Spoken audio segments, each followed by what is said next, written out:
is in what one could describe as a crisis, and particularly as it relates to the Guyana-Venezuela border controversy.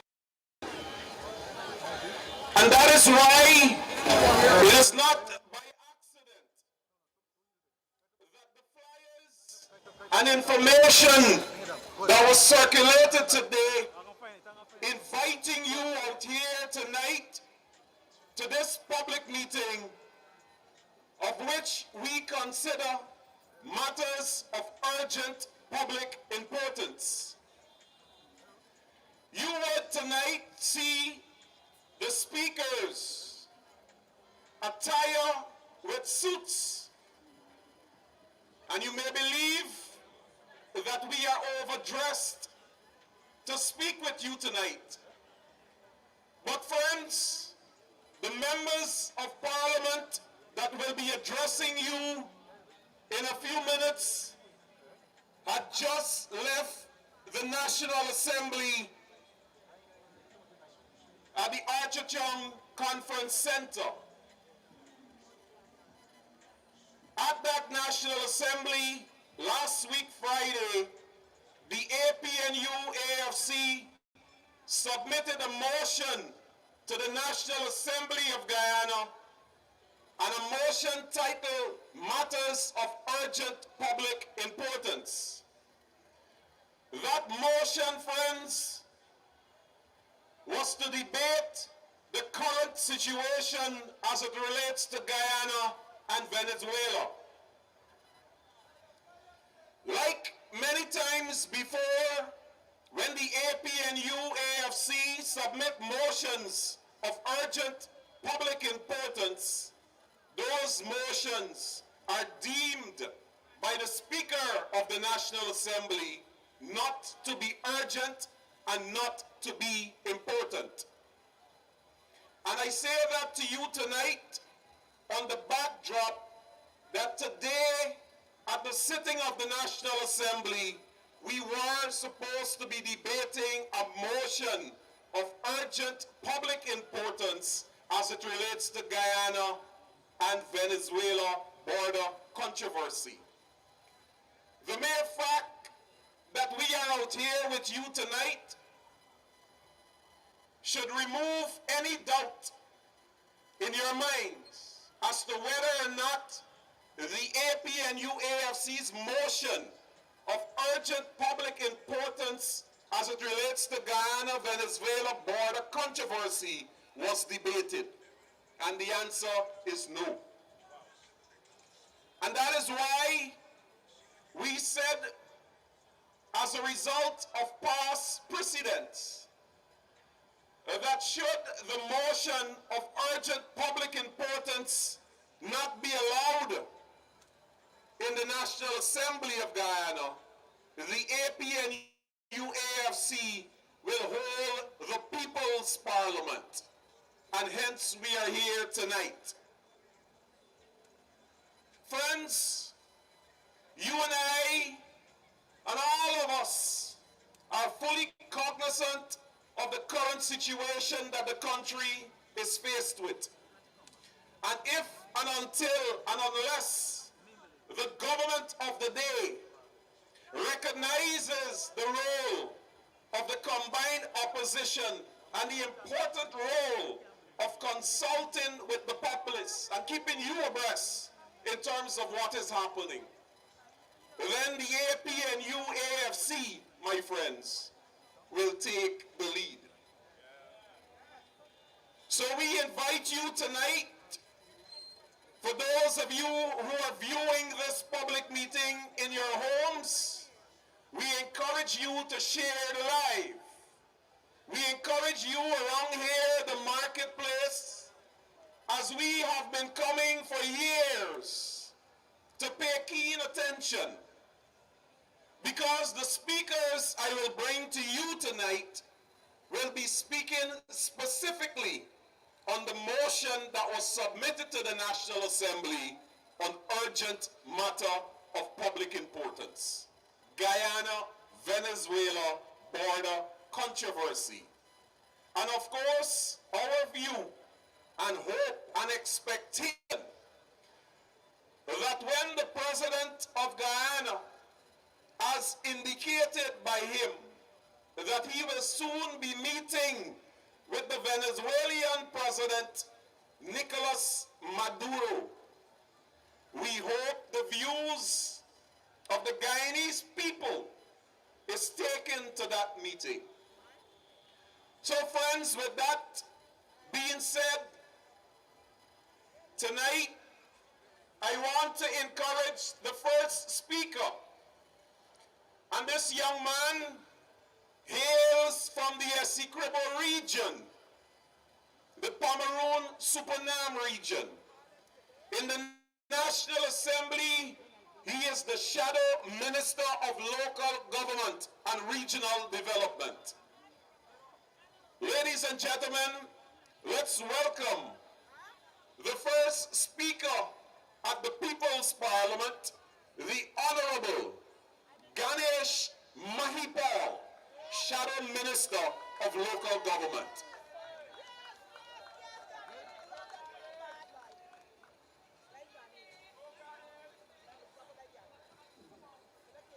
Thank you very much, Christopher Jones, our own Chief Whip in the National Assembly. Before I begin to talk to you about this controversy, I want to put on record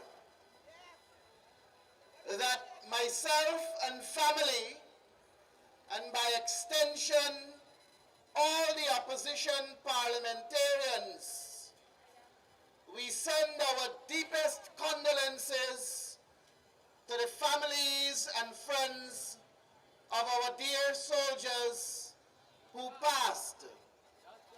It is most unfortunate that they left us in such a horrific fashion. And I want to say that it is indeed admirable that we have named the highway that was recently opened the Heroes Highway. But we must register that it was distasteful to note that a diagram of the Guyana flag is placed at the base of that roundabout, where they have the Guyana Anteater.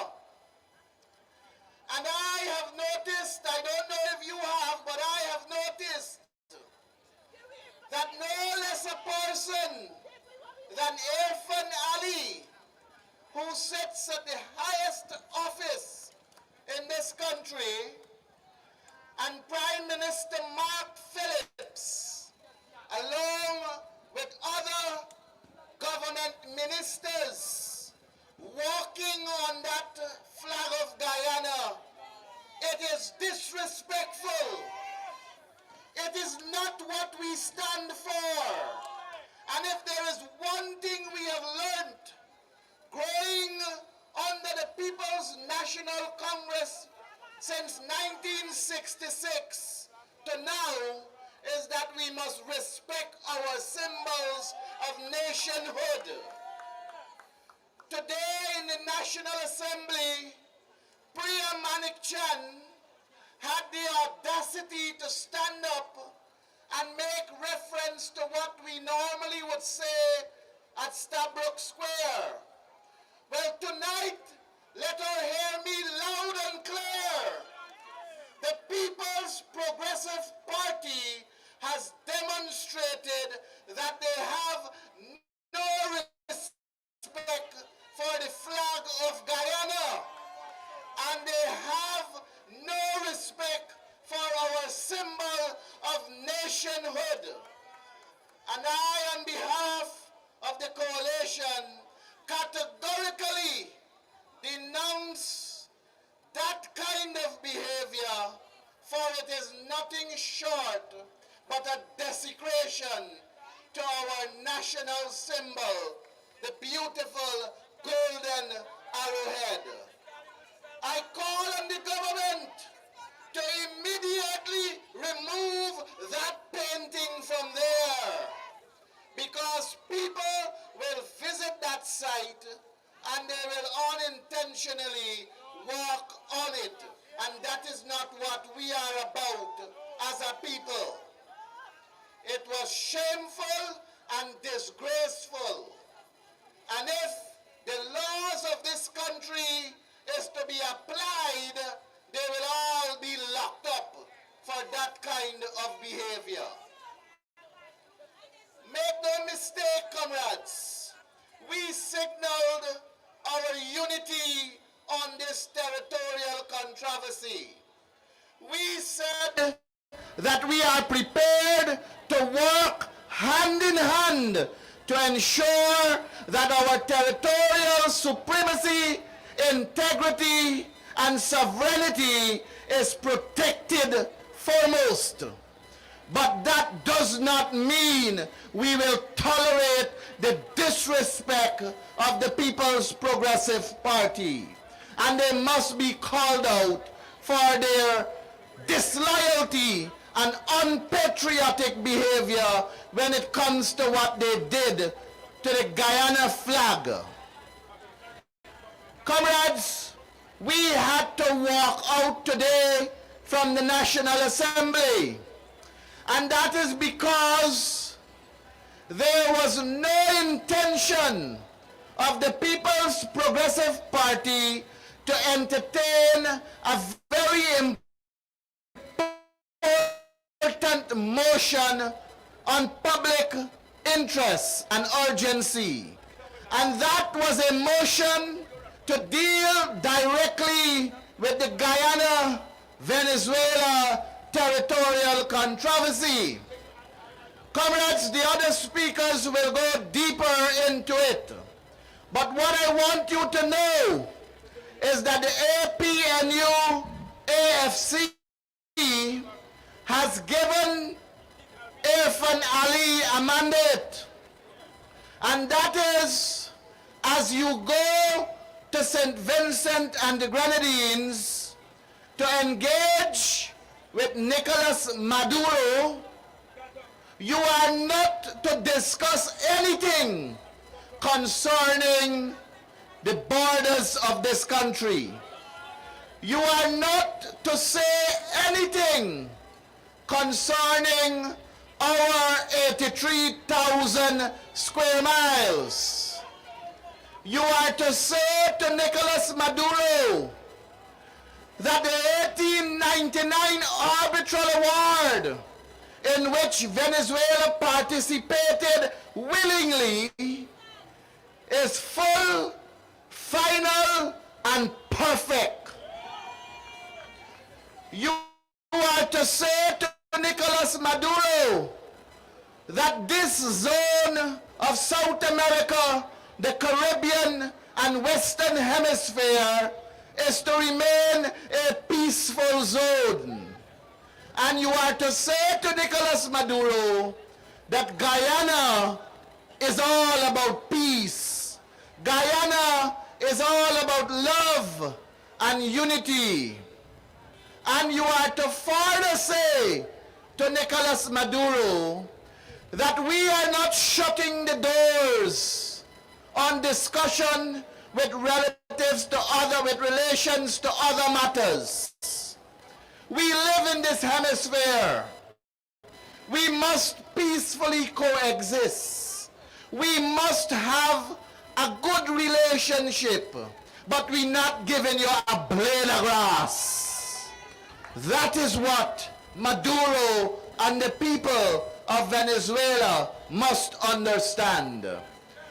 We also had in that motion the call for us to have a high-level border security commission comprising of the government representation, the opposition's representation, and all other persons that can meaningfully contribute with their various skills. The problem we have, comrades, is that the People's Progressive Party want us to put unity on paper, but they don't want to practice it in action. This matter is so sensitive that we have to ensure that there is togetherness on it. And if the People's Progressive Party is not prepared to engage the opposition in meaningful consultation, in meaningful participation, then we will have to send a different signal to them.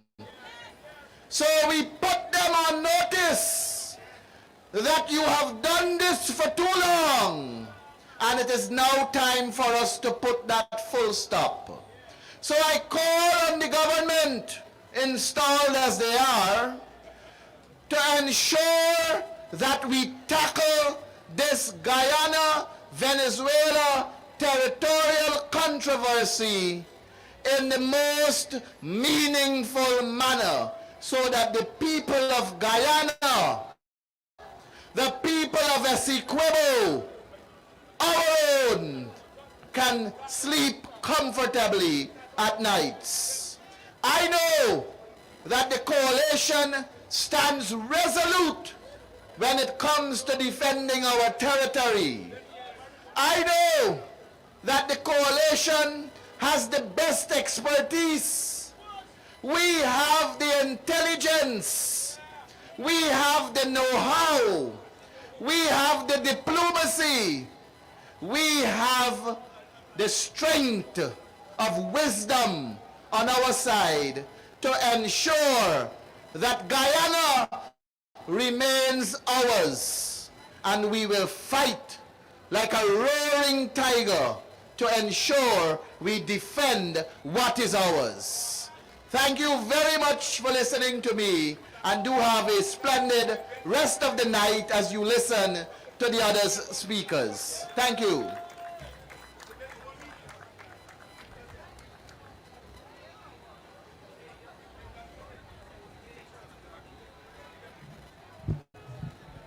Thank you. Thank you very much, MP Maipol. Friends, we want to move quickly along.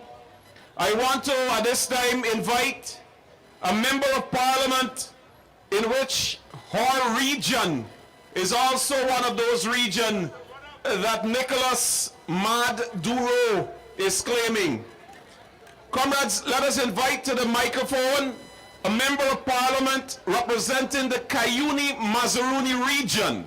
She is the Shadow Minister of Finance.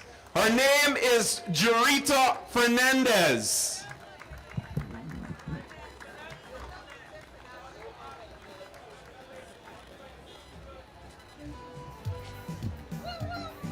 Good night, everyone. Good night. Greetings from the Essequibo County, Region 7. I hail from Bartica, Region 7, and I know that a lot of times, a lot of you come out and you defend so strongly the Essequibo County, and a lot of you have never lived there like myself, and I have to say, we appreciate the solidarity that every single Guyanese is placing to make sure that my home is protected and remain part of the 83,000 square miles that is Guyana and will remain Guyana. I want to join with my colleague, Mr. Maipol, in saying that we extend our sincere condolences to the families of our 5 heroes. Their lives were lost because they were out there defending our borders.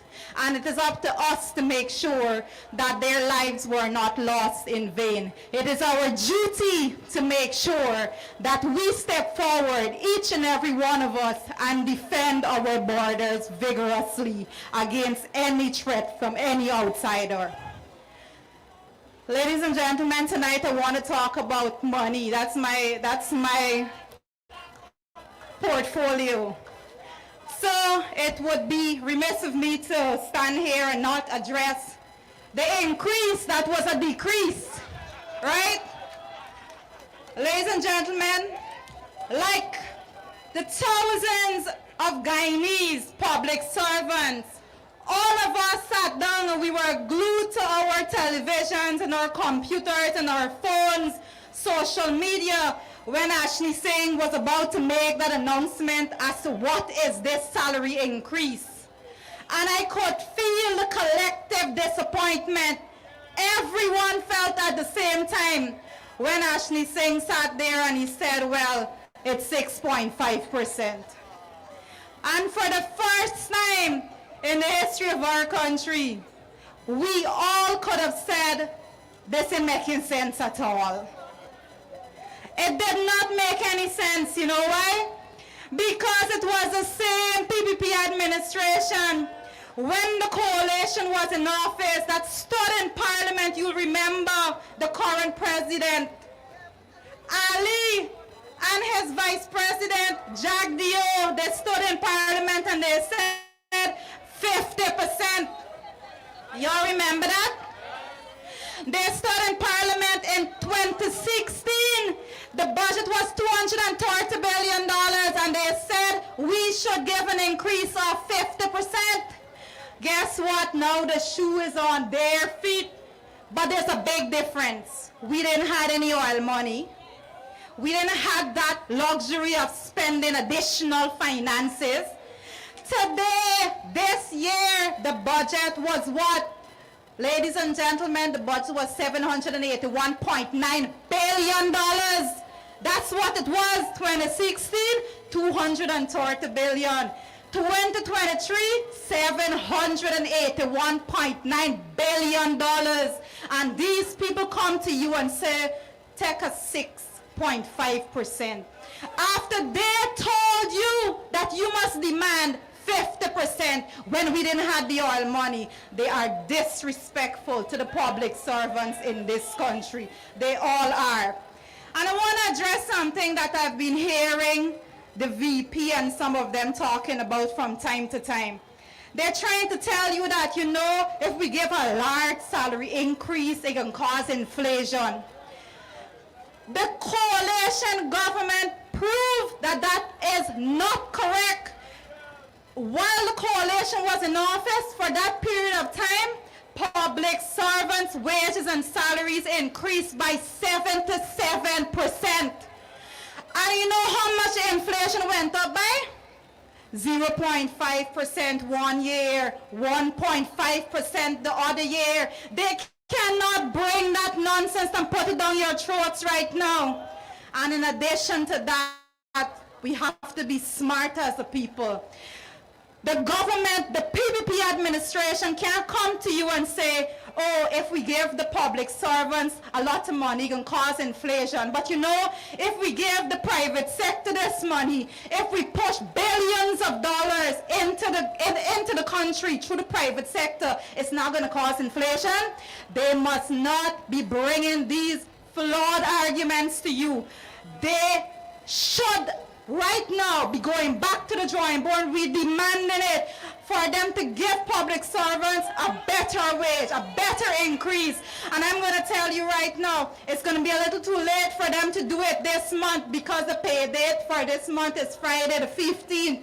But they should commit, and we must demand that they commit to going back to the drawing board and announce a better increase come January of 2024. The public servants of this country deserve to be treated with respect.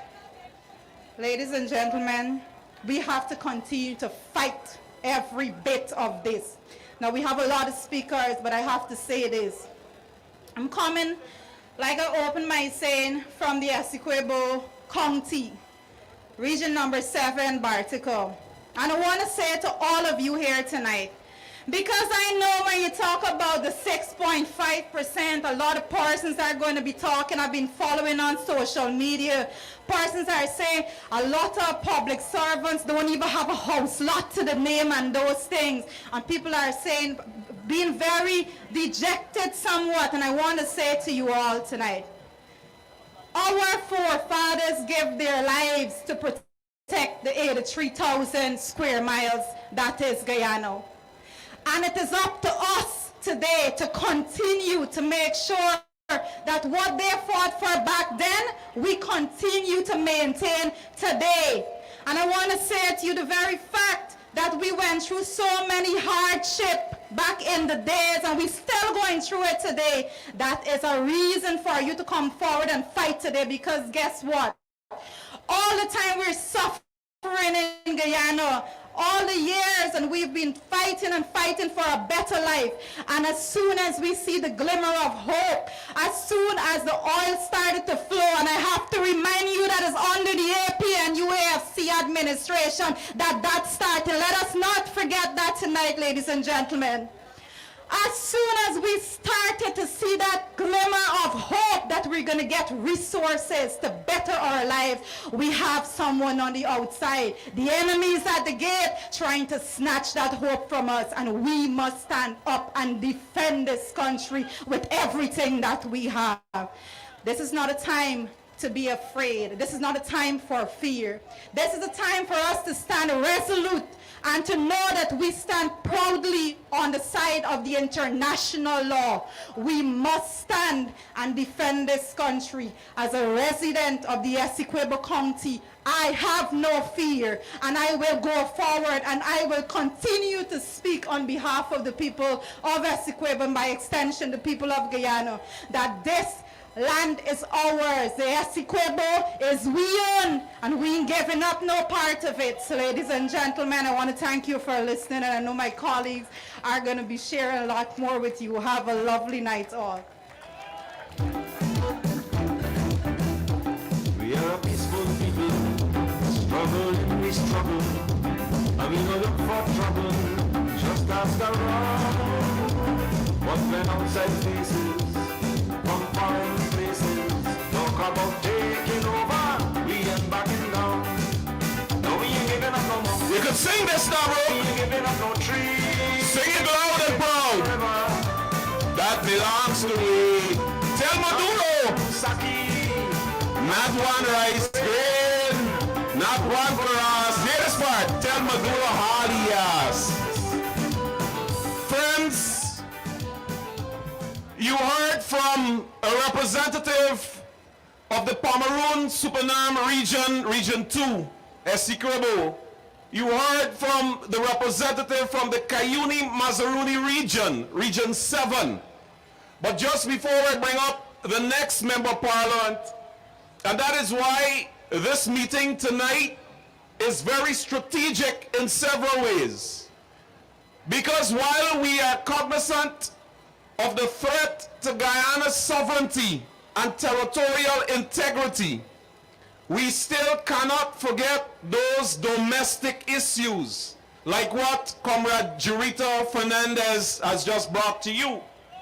Because while at times we may be distracted, at the end of the day, every single day, you, as a Guyanese, as a public servant, as a policeman, a policewoman, a member of the Guyana Defense Force, who are currently in line and standing in defense of Guyana's sovereignty.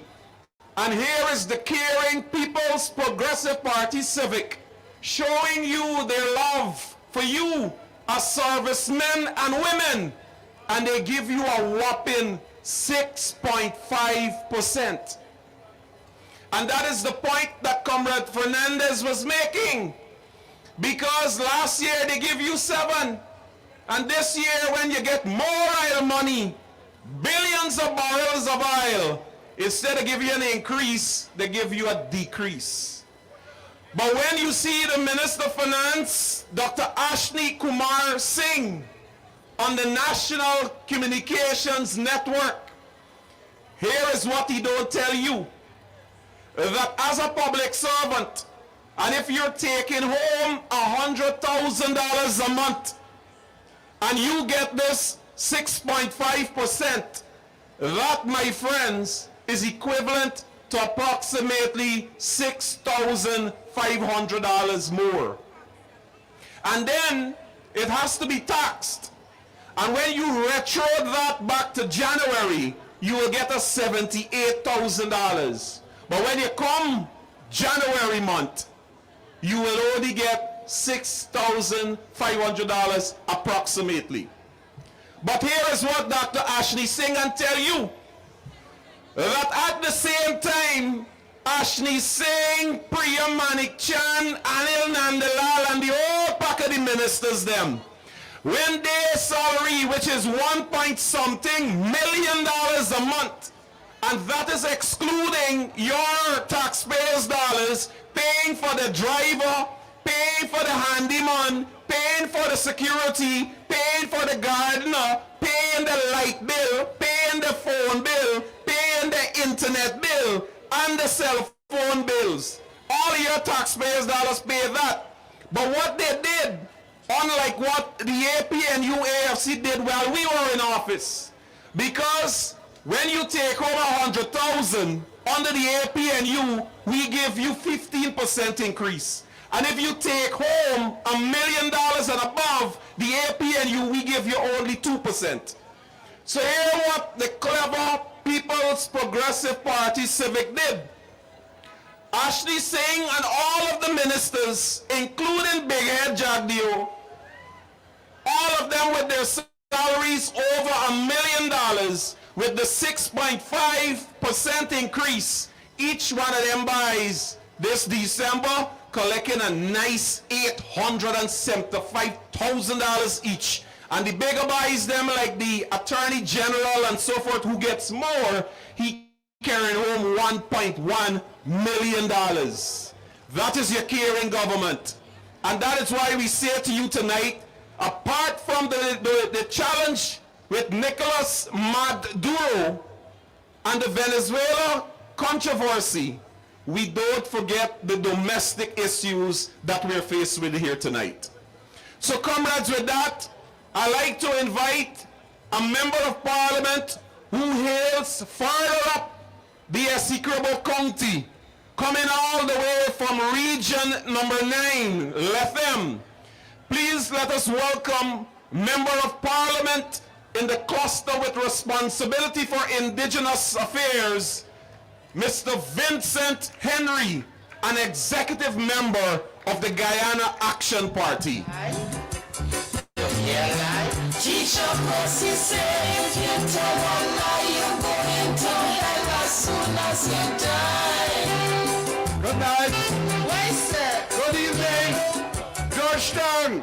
Good evening to the coast of Guyana. And when I heard that song about Teacher Percy has a lot to say about Jagdeo and his guys. If you hear lie, if you hear lie from the beginning to the end, and that is what they feed Guyanese on. They give you hope, and in the end, they drop you down the floor. My name is Vincent Henry. I am the deputy leader of the Guyana Action Party. I hail from a village by the name of Shudinab in the South Rupununi.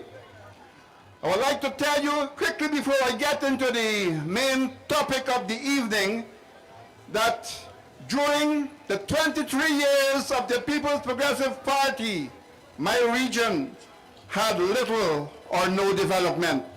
It was when the coalition came to government that we saw lots and lots of transformational development happening.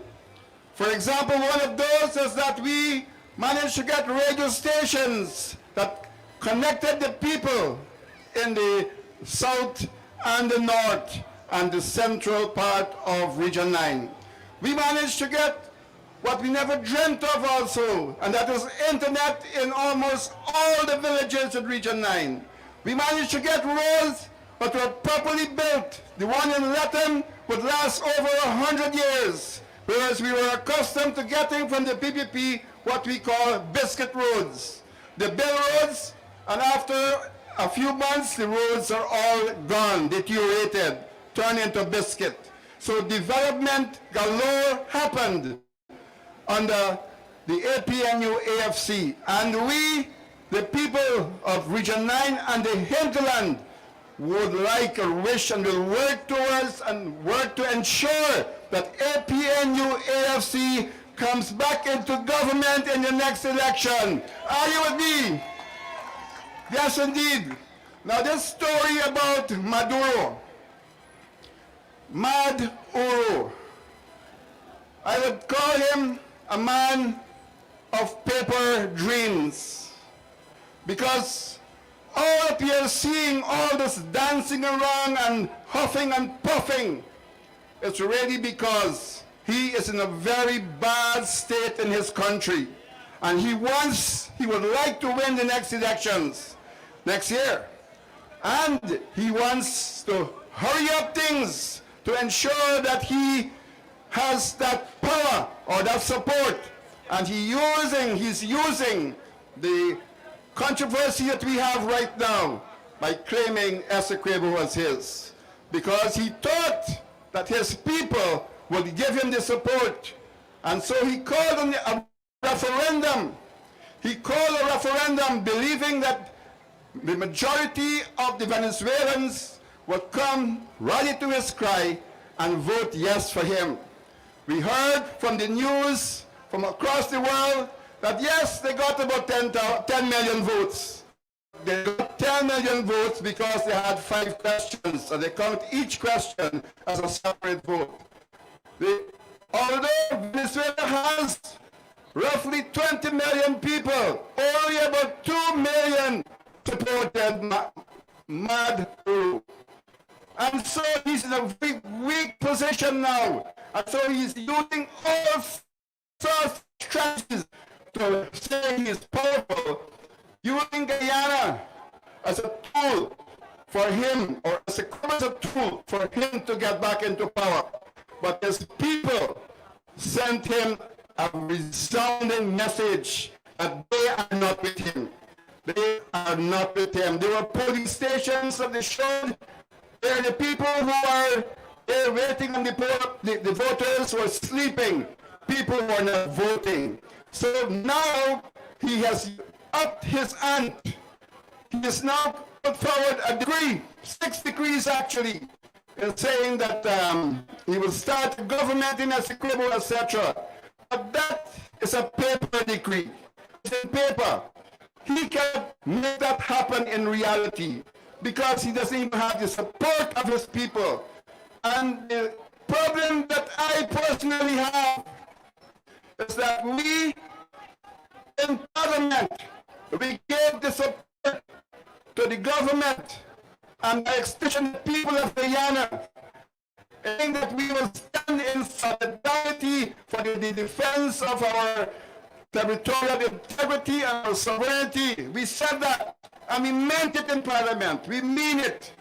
But now we have a situation where the leader of this country, the installed president of this country, has taken the bait and will be going for a meeting in a few days.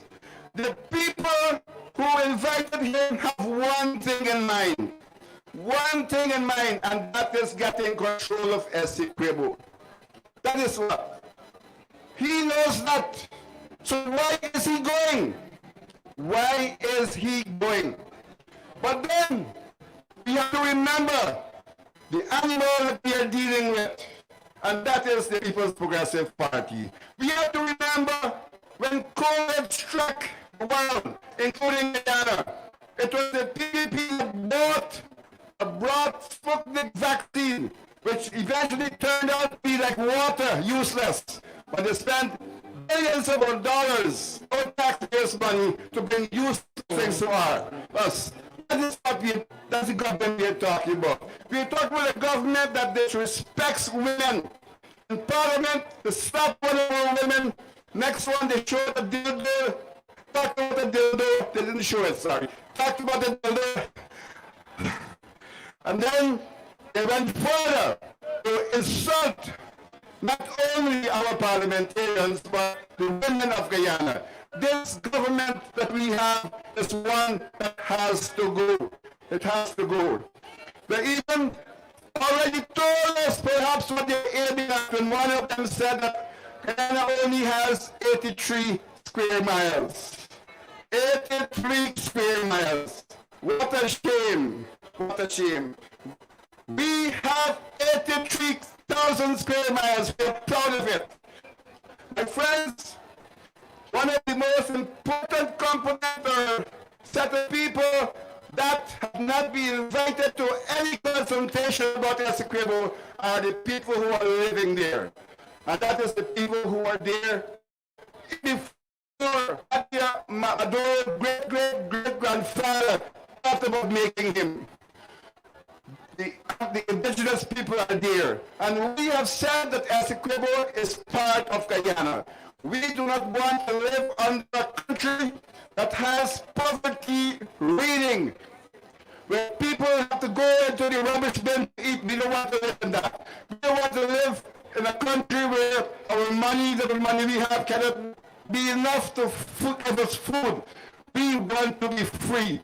We want to be in Guyana. And we know that coming next elections, when APNU, AFC wins, that we will continue to enjoy freedom, we will continue to enjoy a better life, and we will be a country that has Essequibo still stand strong.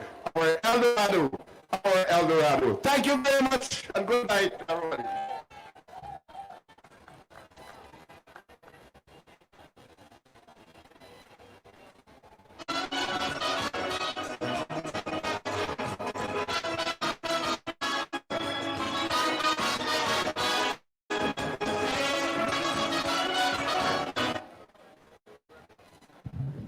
Thank you very much, Comrade Vincent Henry, representative from Latem, Region 9, part of the Essequibo County.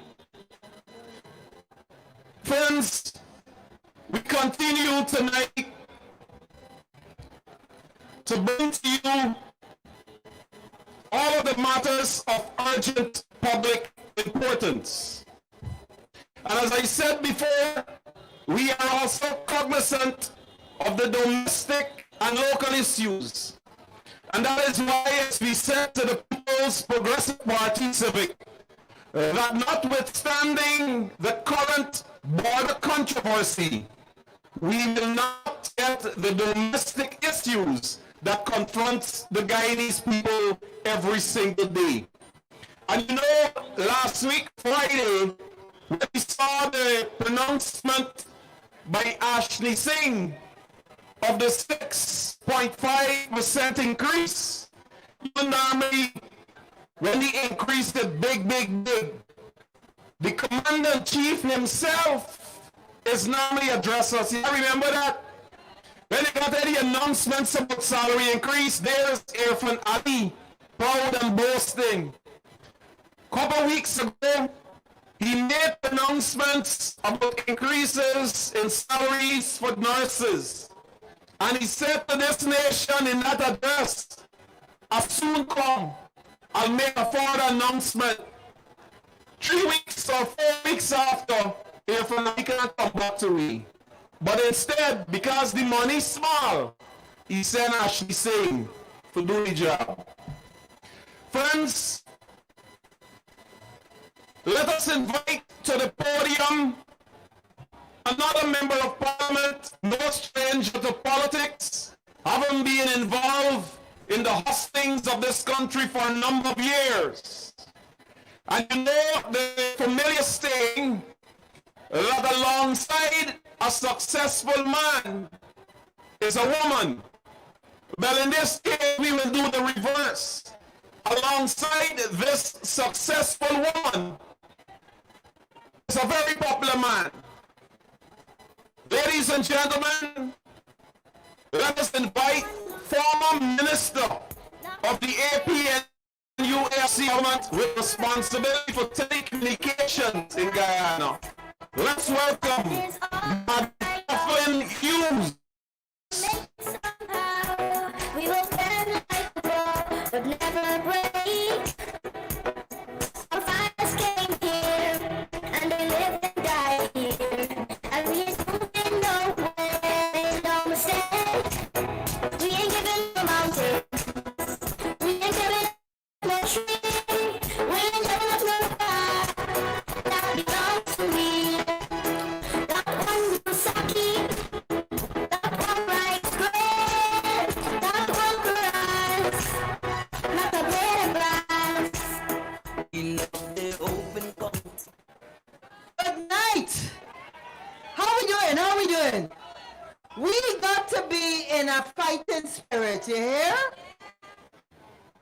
my colleague Dorita said, our foreparents came here, like the song says. They came here, they built it for us, they died here, and guess what? We got to get a little benefit now.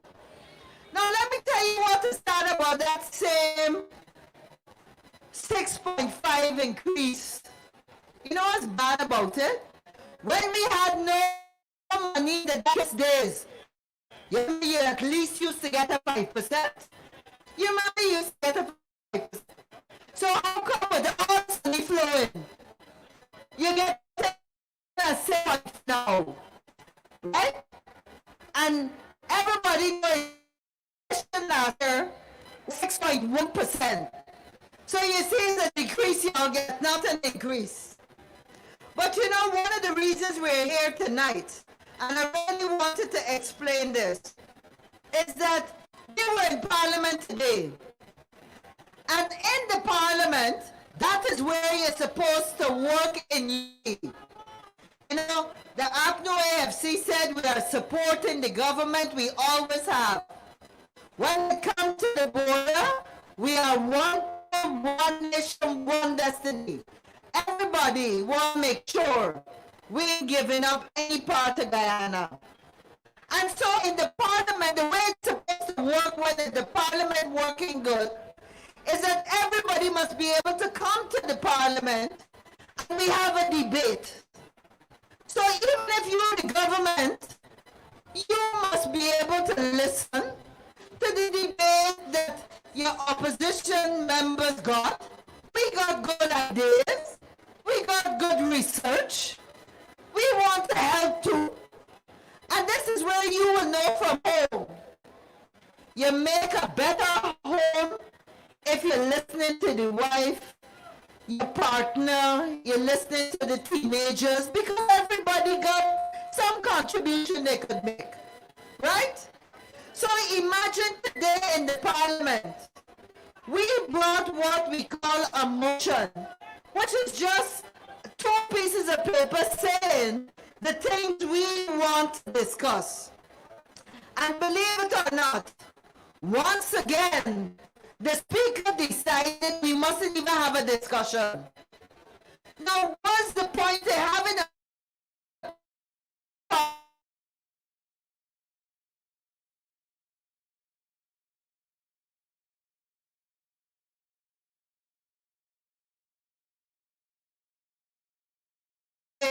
last couple of months? We need to do this, we need to do that. You're giving us recommendations. We go to the Parliament to tell them what you also recommend, because we representing you. So how could we say we got a democracy and we working as in unity?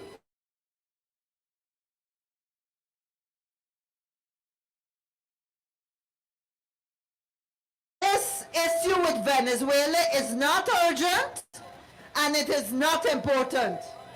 And we know that's what he said by not allowing the motion for us to debate it. That is what they are saying. And we are saying there's nothing worrying Guyanese more today than this Venezuelan situation. There's nothing more important. Now I want to look at just 3 things on this motion that we wanted to talk about. And why I'm going to highlight it is because I want you to start talking about it too. You got to talk about it on social media. And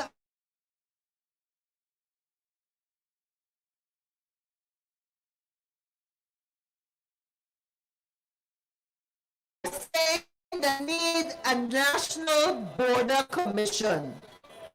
We want members of the government. We want members of the opposition. We want representatives of the civil society, the trade unions, anybody in Guyana to be represented on this border commission so that we all know what's going on, what decisions are being made, and how we're going to help the situation. Now, they don't want to have a border commission.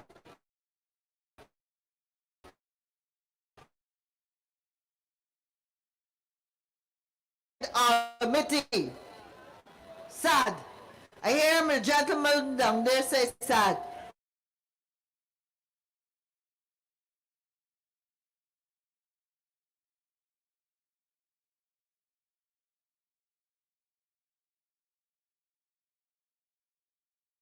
Look at our security apparatus.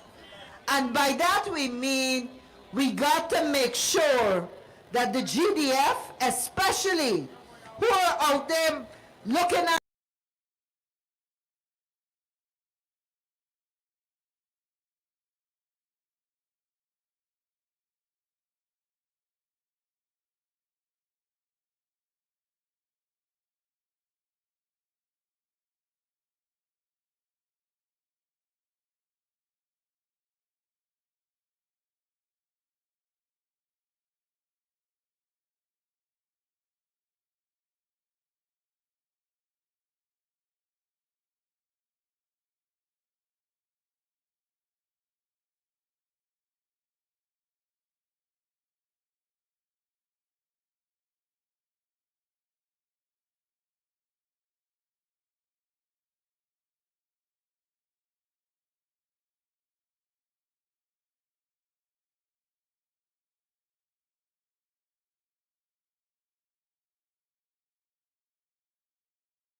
questions, have a debate, and then he got to answer us so that everybody will know what's going on.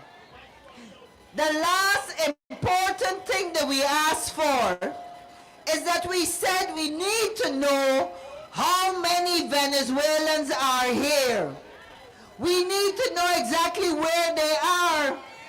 And one of the things we recommending, we are a hospitable people.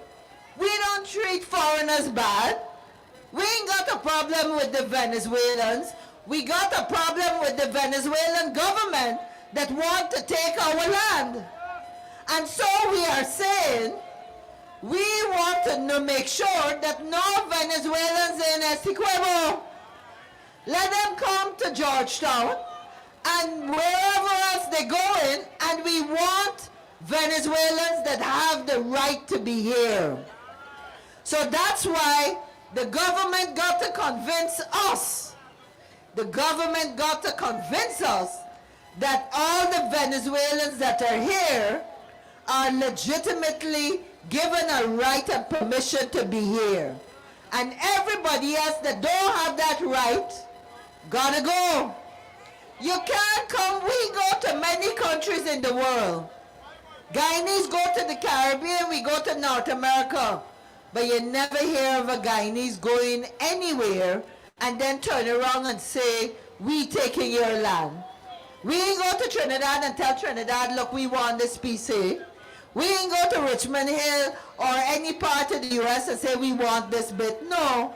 We just walk in the corner and we hustle quietly. So, all of you out there, y'all listen to me good? Nah, I hear nobody. I think I thought, y'all listen to me good? Right. You understand the concerns we got to raise. Right.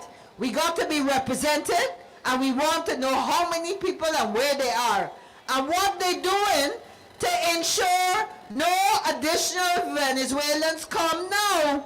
We got a big problem. They're behaving bad. We don't want more of them to come now till we sort this problem out. And then you know what? They're saying that they're going and talk because we need to de-escalate. That's the word they use. But why we got to de-escalate when we ain't saying nothing?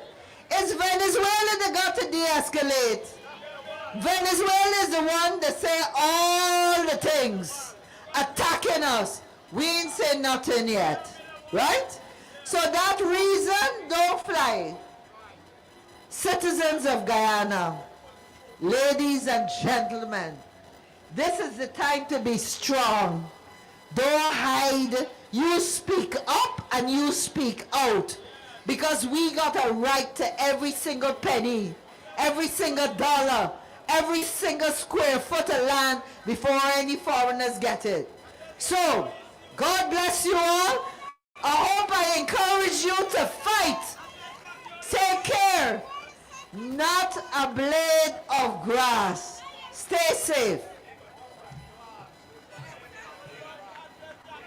You can't have it all. This land is our land, from the Rupununi to the quarantine, yeah.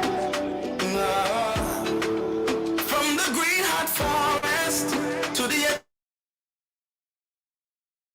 Atlantic Ocean, it's all Guyanese, yeah. Guyana is equal to 3,000 square miles, nothing less, nothing more. We not negotiating, we ain't debating, no, no. Thank you very much, former Minister Kathleen Hughes, for her presentation. Friends, not to alarm you, but just a few minutes ago, while I was backstage, we got not a fully confirmed report of a very serious incident involving a very popular journalist. Some of my colleagues have just left the square to go to that individual. So far we learned that he is not in any danger, but it appears that person or persons known or unknown just riddled his vehicle with bullets. The journalist that I speak of is Mr. Travis Chase from HGP-TV Nightly News. But as I mentioned, not to alarm you, but from all indication, he is safe, and my colleagues have just left the square to head down to him. And comrades, this is just a stark reminder of the situation that we have in our beloved country. But not to dwell too much on that, we just hope indeed that Travis Chase is not harmed. Colleagues, as we return to the platform,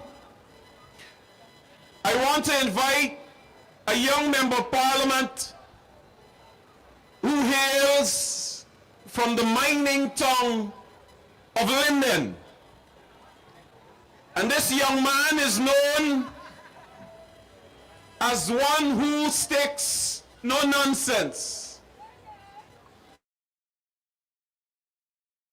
And perhaps it is why himself and the leader of the opposition is from the same region. In fact, tonight we could even refer to him as Young Norton. But friends, this young man that I speak of is our shadow minister with responsibility for culture, youth, and sport. Let us welcome Member of Parliament, Mr. German Figuera.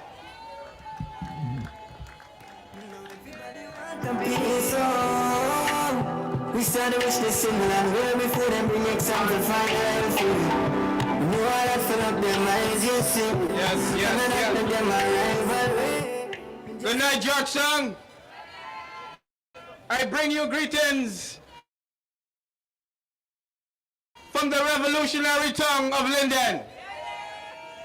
And the songs that you heard here tonight, all of those songs, we believe are genuine, they are authentic, and they represent the essence of who we are as a people and as a nation. Not one blade of grass is not just a song for us as Guyanese.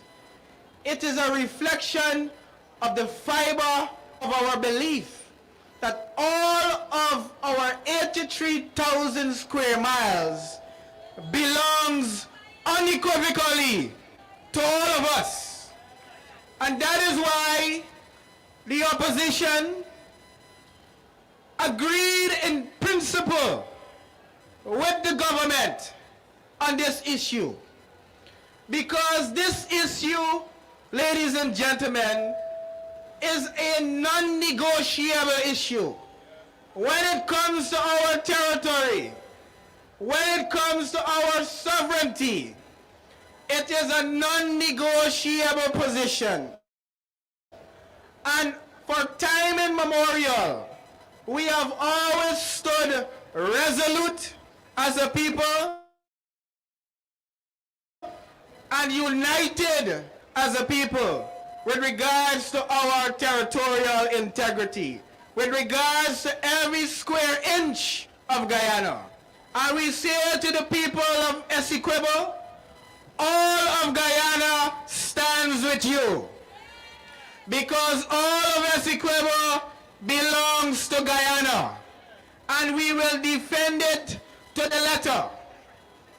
And I want all of us to know that it is a solemn duty. It is your constitutional responsibility as Guyanese to defend your country, to stand in unison and defend your country. Comrades, we are living in a serious time, and a time that is presenting a lot of dangerous and unwelcome situations for us. My friend, I just spoke with him, Mr. Travis Chase, because when I saw this on the social media, I got concerned.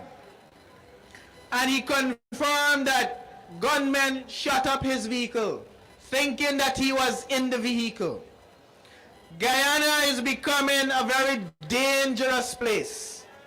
And we say to you, the people of Guyana, you have a responsibility, like us, the leaders of the opposition, to demand from government a safer Guyana. Because government and all of the elected leaders are your servants. And as a servant of the people, you have to serve the interests of the people. And I say to you who are here tonight that you have to demand a safer Guyana. We know that we have a very stubborn government, but the government must hear from you, the people, because there is strength in unity and there is strength in oneness.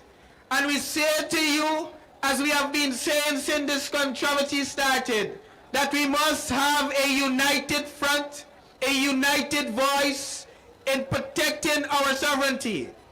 But that demand must also extend to us demanding from the government to provide us a safer Guyana, so that our people, our children, where we live, the communities in which we live, be it in the Essequibo, be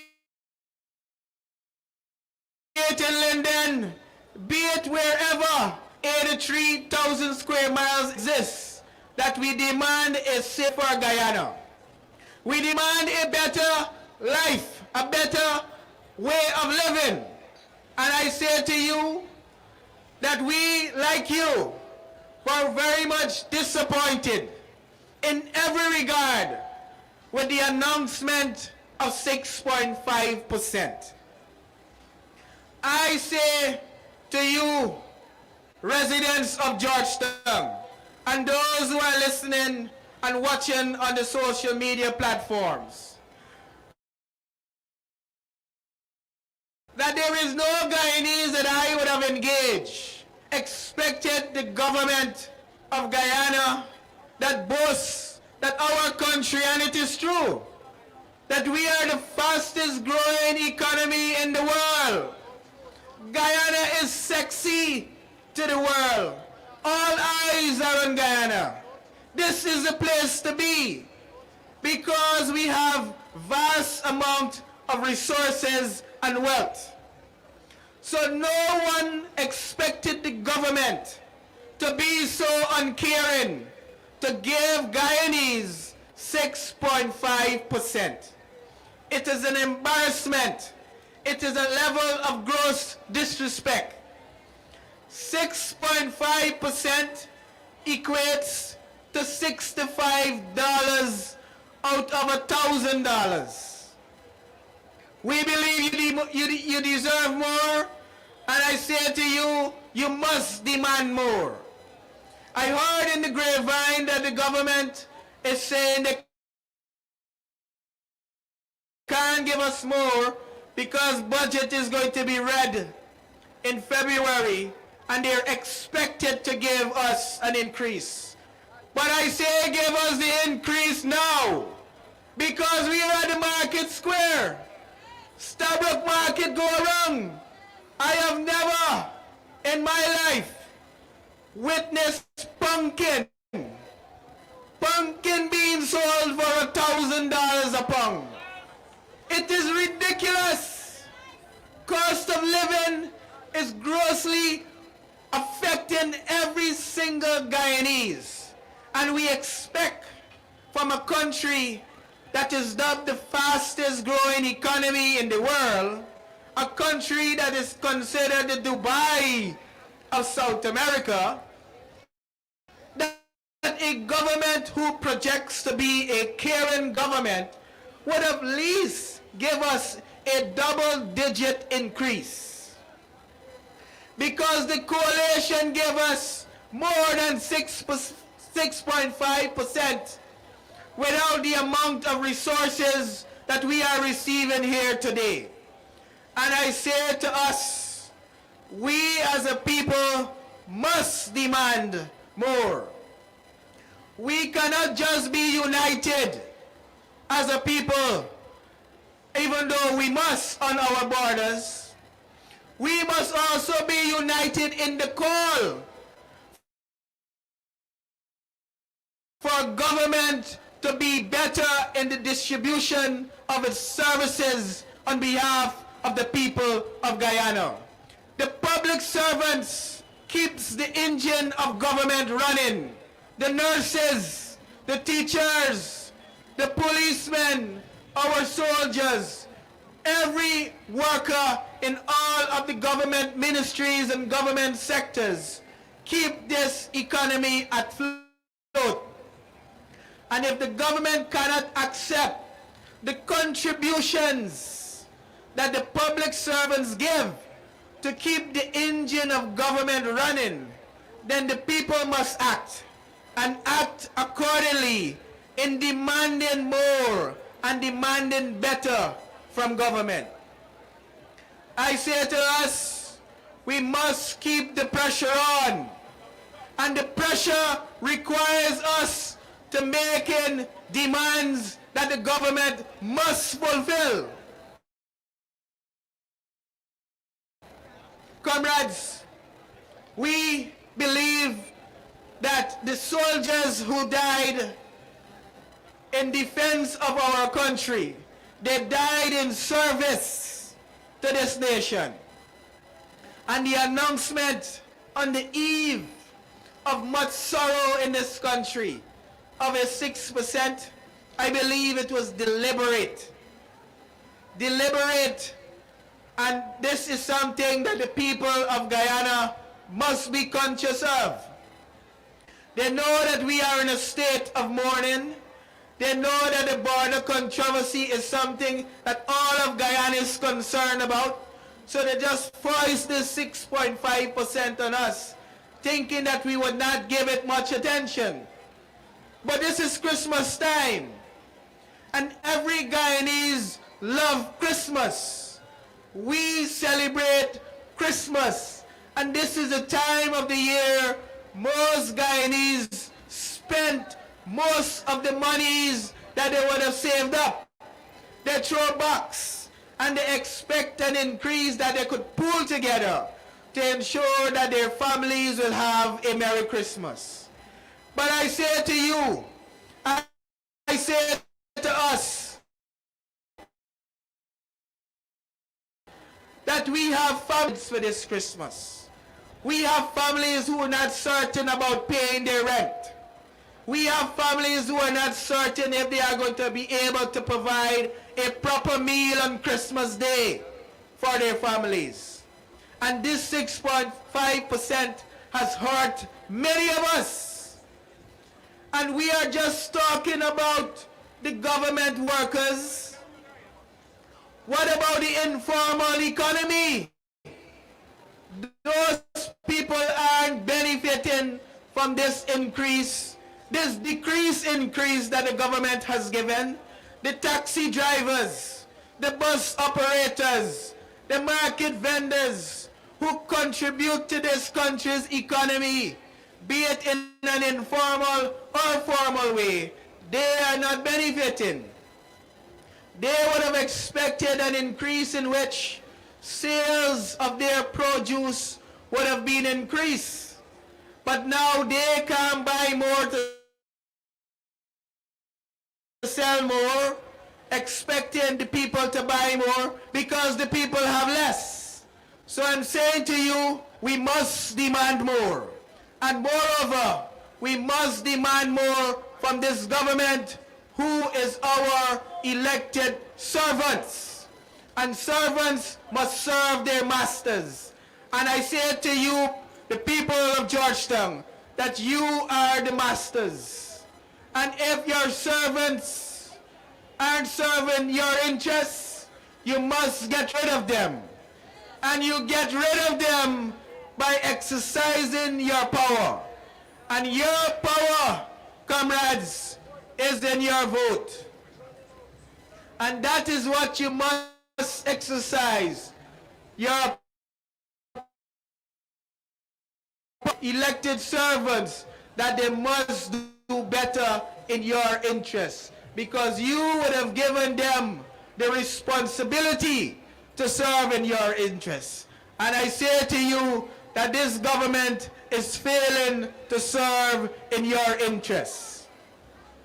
But we must come back to the primary focus that this meeting here tonight wants to address, which is the many concerns Guyanese have with regards to much uncertainty about what is going on with this controversy concerning our borders. And again, the government is failing. It is the government's responsibility to educate the masses in every regard.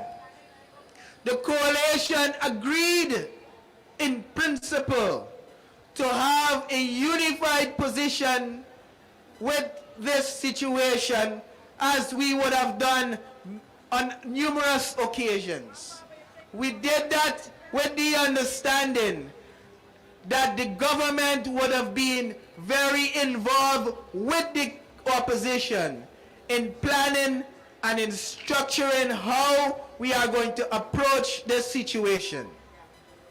This situation in which is important for all of us. This is not about scoring political points. This is about Guyana and Guyana's sovereignty. This issue can affect all of us, irrespective of which side of the political divide you are. And that is why consciously we decided that Guyana is most important. So we put aside the politics to say that our country's interest is paramount beyond any political interest. And we decided consciously to work with government with the understanding that every aspect of this situation would be one in which there is unity. And I am disappointed that the unity we expected from government is not totally being demonstrated in their posture, in their approach with regards to information sharing, with regards to the planning, with regards to the education exercise that should be undertaken throughout this country and wherever we have diplomats around the world. Wherever we have representatives in Guyana, they must be articulating Guyana's collective approach, Guyana's united approach to all those states in which they represent Guyana's interests to those countries where they are domiciled. And I say the government still have time because we are forever willing to converse of the people of Guyana to ensure that Guyana's sovereignty remains intact and we are united in this regard. So in closing, comrades, let me remind you that the office prepared to work in your interests to all because that you have a responsibility as Guyana in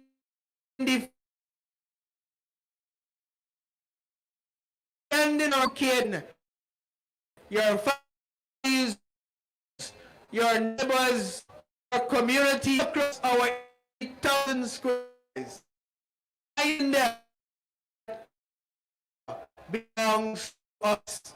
The media must play a more definitive role in that day is very important role.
joint services, police, soldiers, firemen, about a year ago, before the whole Guyana,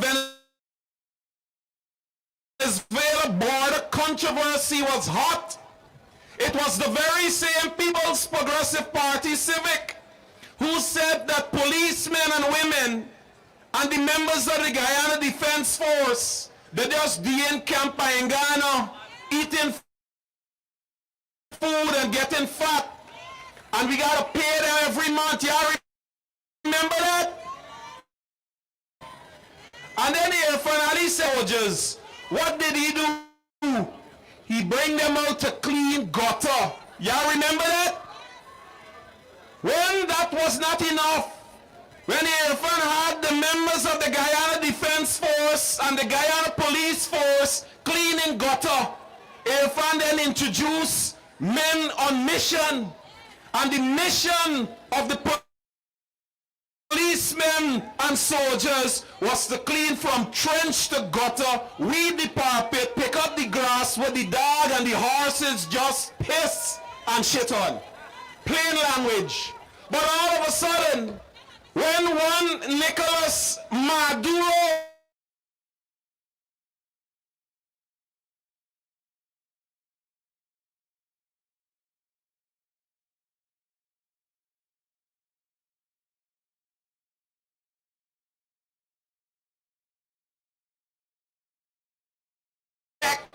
y'all remember that?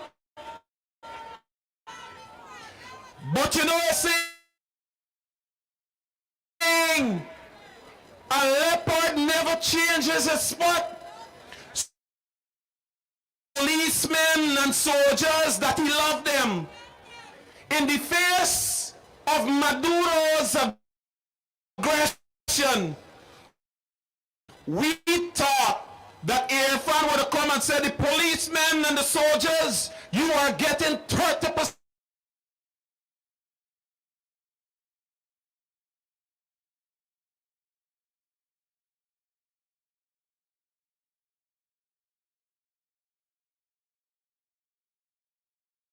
of you. They can't change that. That's how they stay. That's how they stay. First with that, let me invite the second to last speaker for tonight. No stranger to us. It was under his leadership when the APNU came into office and found, as it relates to the Guyana Power and Light,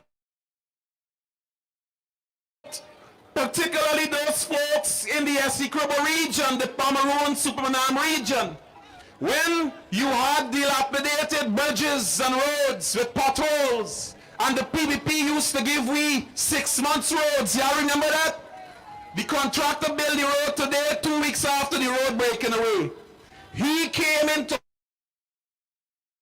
office and he changed that. And from that day to now, because the PBP is still working with his plan, his development strategy for infrastructure in this country. Ladies and gentlemen, that person I bring to you tonight is former Minister of Infant Patterson, Shadow Minister of Infrastructure.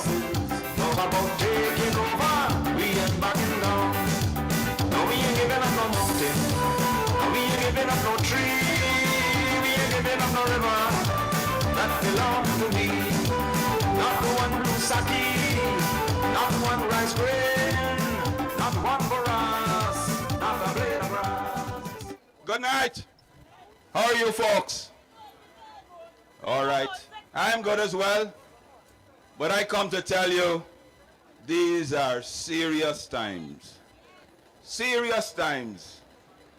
And you know me and we Guyanese don't like to take a lot of things serious. We always nice and jovial. When things get hard, we go to church. We do all these things. These are not the time to just go to church. We now got to help ourselves because the barbarians are at the gate. And I want to I tell y'all all of this. Well, every one of y'all know it's all about our oil. That's what they want, all about our oil.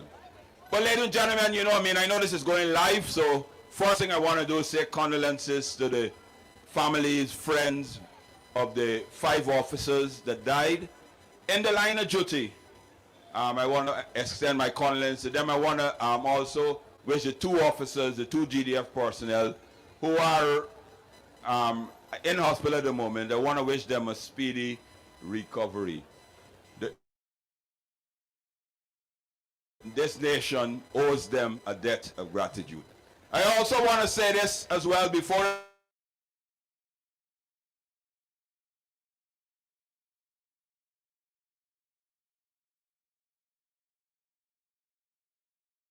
transformed with every Guyanese.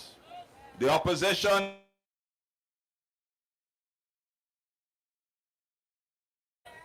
there is among any Guyanese here and abroad. Essequibo is Guyana, and Guyana from the very first time Maduro his head and said that you're going to do a referendum and those things, zone of reclamation and all those things like that. We in the opposition said we stand firm with every Guyanese, including the government, that Essequibo belongs to us. But it's strange, you know, a young man, I'm telling you, this a couple of days ago, heard the opposition saying we support in relation in this particular. That is, Essequibo belong to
agree that the border issue is not on the agenda. So, ladies and gentlemen, if the border issue is not on the agenda, what exactly are they going to talk about?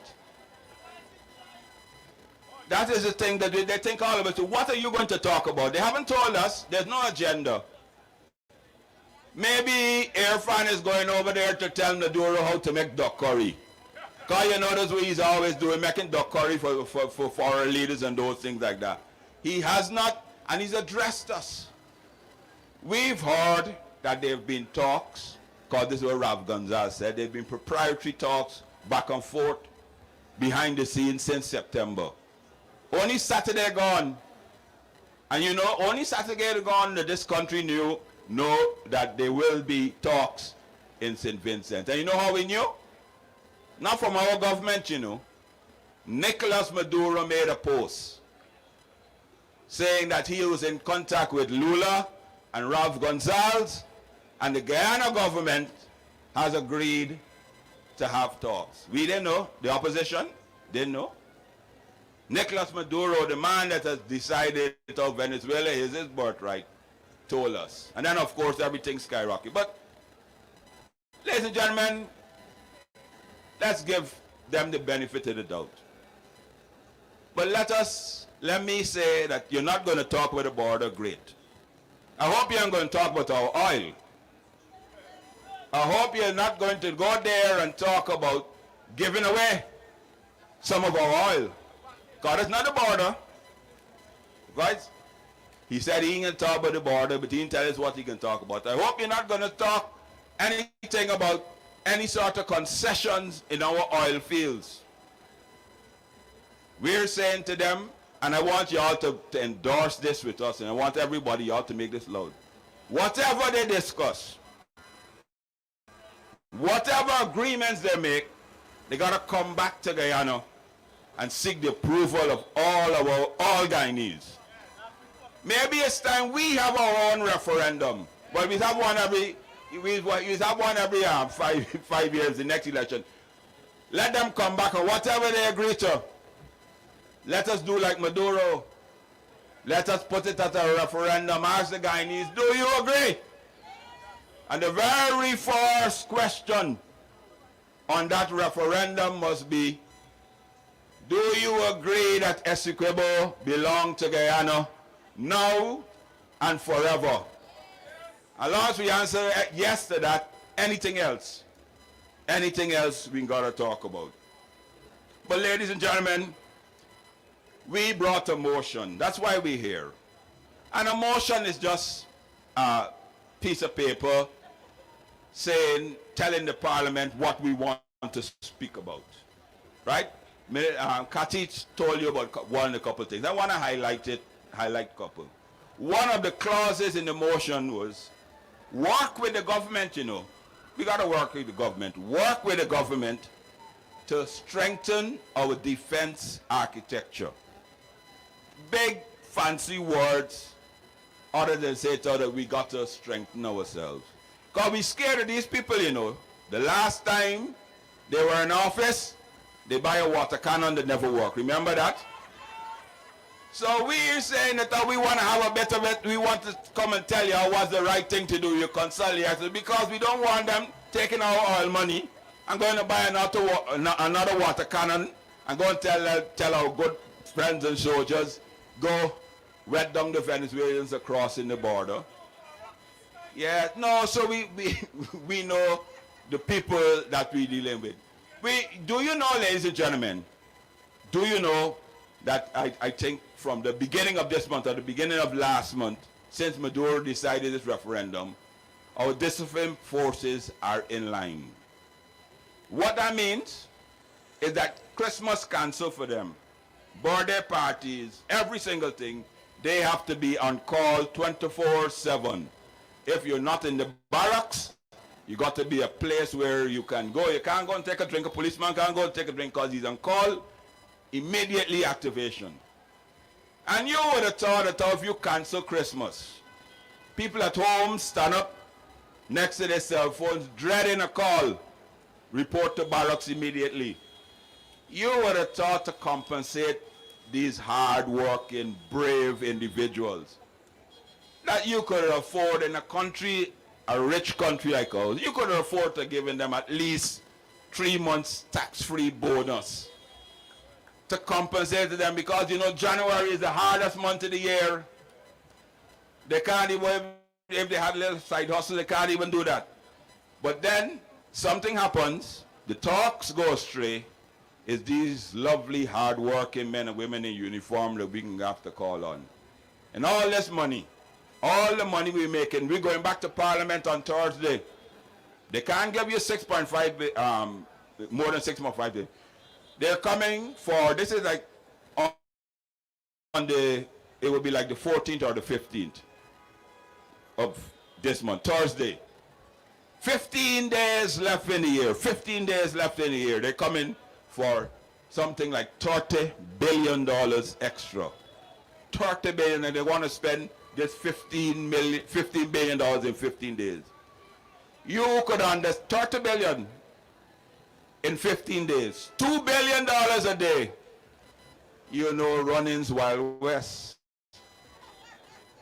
People must be buying all sorts of things, preempting, you know what I mean? Their friends and the family must be gone and order Range Rover. Gone, yes. Yeah, so you know where they're going to spend the money. 15 days left. And they're coming for $30 billion. Yet, they could only give the public servants 6.5%. If not, we can have inflation. No, not only sport. They're going to do other things, man. They're going to buy all sorts of things. This is supposed to be the richest, the fastest growing economy in the world. In 2022, the IMF said so. Confirmed. You know, we don't believe what the PPP say. But the IMF confirmed that this is the fastest growing economy. 44, 60-something% increase. Yet, the road get hard. Where all this money going? Every single thing gone up.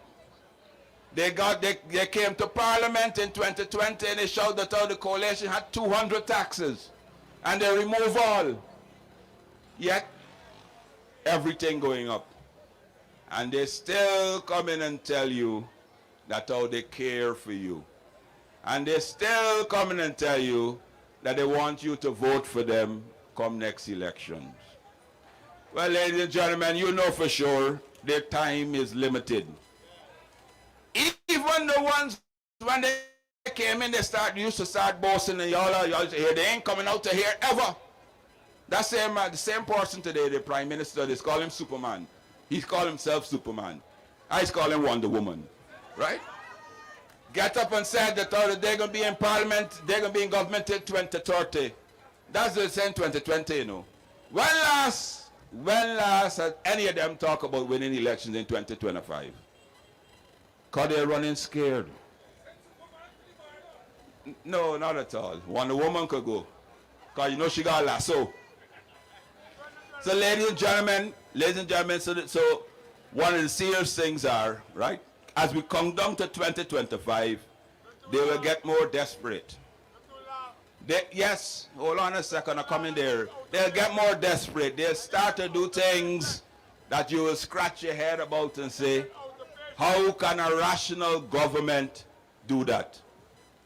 Exactly like the 6.5% thing. How can a rational and caring government do that?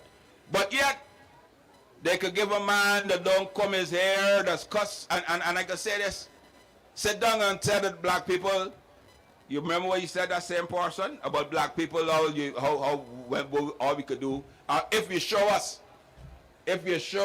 something, paper to read, is like if you give him, we catch spirits, so we can't read. Said that, or you go to the critic. But they gave him, and I could say this because I know that I saw there, you know what I mean, and yet, never build nothing, get $1 billion contract.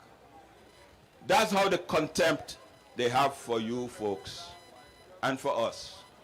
But we in the opposition, sometimes, you know, every single day they ask you, David, they talk to me, you know I'm a rogue corner man. They always whispering, David, why you don't do this, why you don't do that? Time longer than twine. Their time is coming closer and closer. They're getting desperate. Very, very desperate. And soon, I want to let you all know, soon, early 2024, when we hit the road, being called what you call the March to 2025, we can have a caravan, and we hope that you all join us. As we walk around, as we drive around, one message we have: the PPP must go. And then, when they're gone, we will tell you, we will show you how you share the corn. Everybody must eat in Guyana. Every single person must eat. So folks, as I started off telling you all, this is about the oil. All about our oil.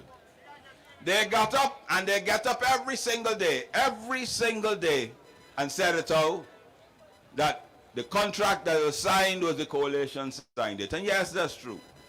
When they were in opposition, they said it out was a terrible deal. We said at the time, and it's public, that one of the reasons we signed it is that we wanted to internationalize our borders, bring in international places. And that, you can see, has paid benefit now.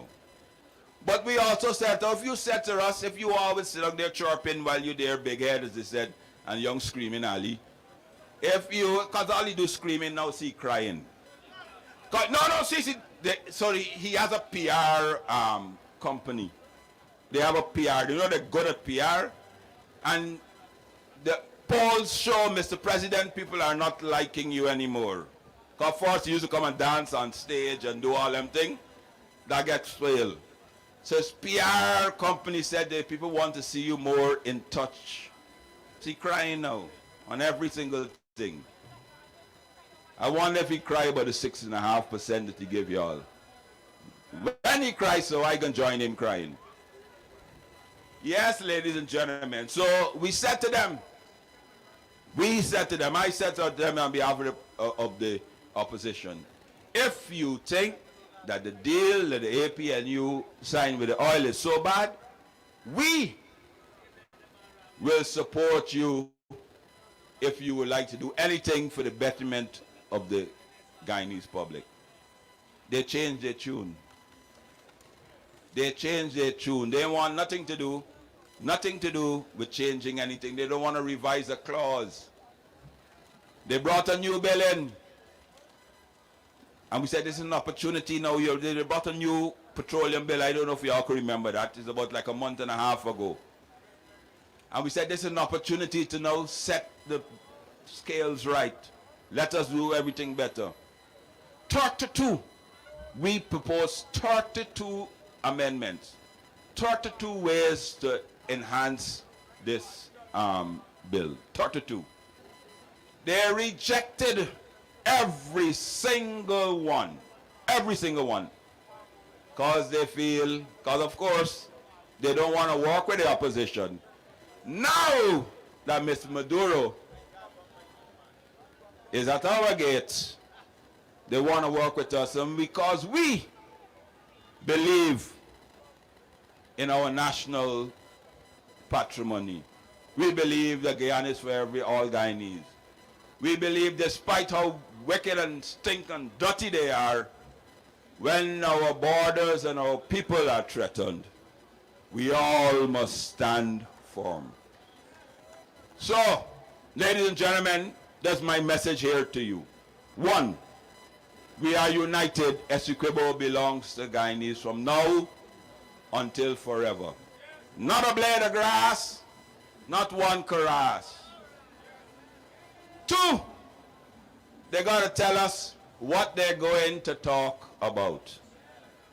Three, before they agree anything, let them come back and get our approval in Parliament and at Stabrook Market Square.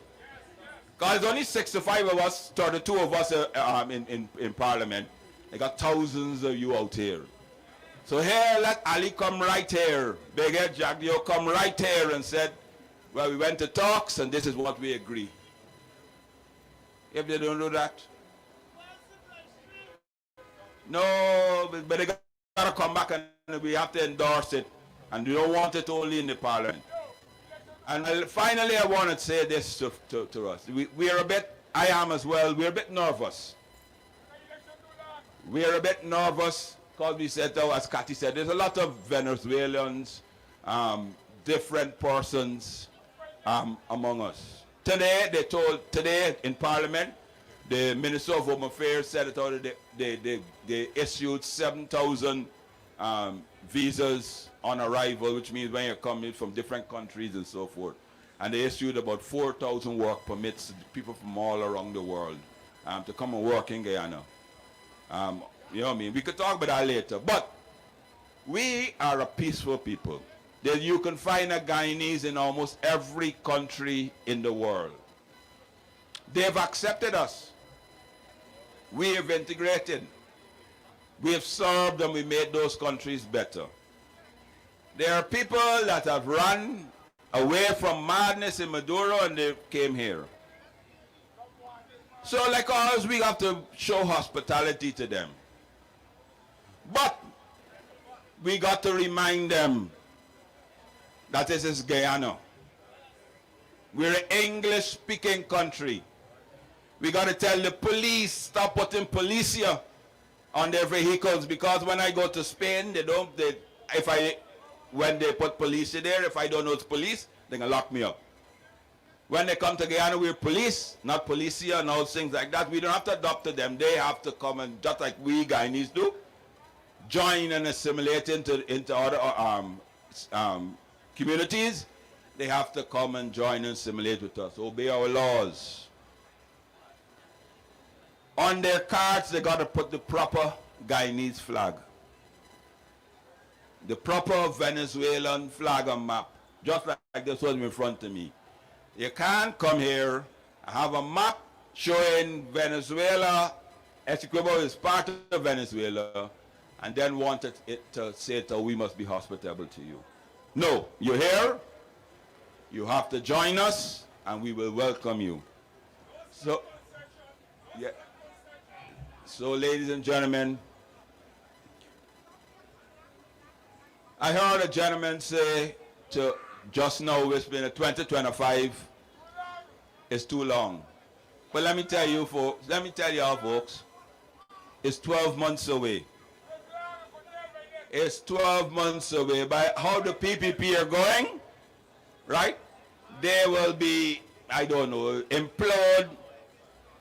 They will, you know there's a saying, who God want to curse, he first make mad. They're mad now. So they're cursed. So 2025 will not start 2024. Let us start our caravan. Let us go around each other. You, me, and everybody, every peace-loving and respectable Guyanese. Let us start going house to house and spreading this message. The PPP has to go. Plus, as we're doing that, no Maduro, no. Ladies and gentlemen, thank you very much for having me. God be evening. Talk about taking over, we ain't backing down. No, we ain't giving up no mountain. No, we ain't giving up no tree. We ain't giving up no river. That belongs to me. Not one sake, not one rice grain, not one Quran. Yes, part. Thank you very much, David Patterson. Ladies and gentlemen, we have come to that moment in which we will have the final speaker for tonight. But of course, just before I invite that speaker on stage, just a quick flashback. I don't know how many of you have recently seen members of the People's Progressive Party Civic speaking about how we must treat migrants coming to Guyana. And they were very specific in speaking about the Venezuelan migrants.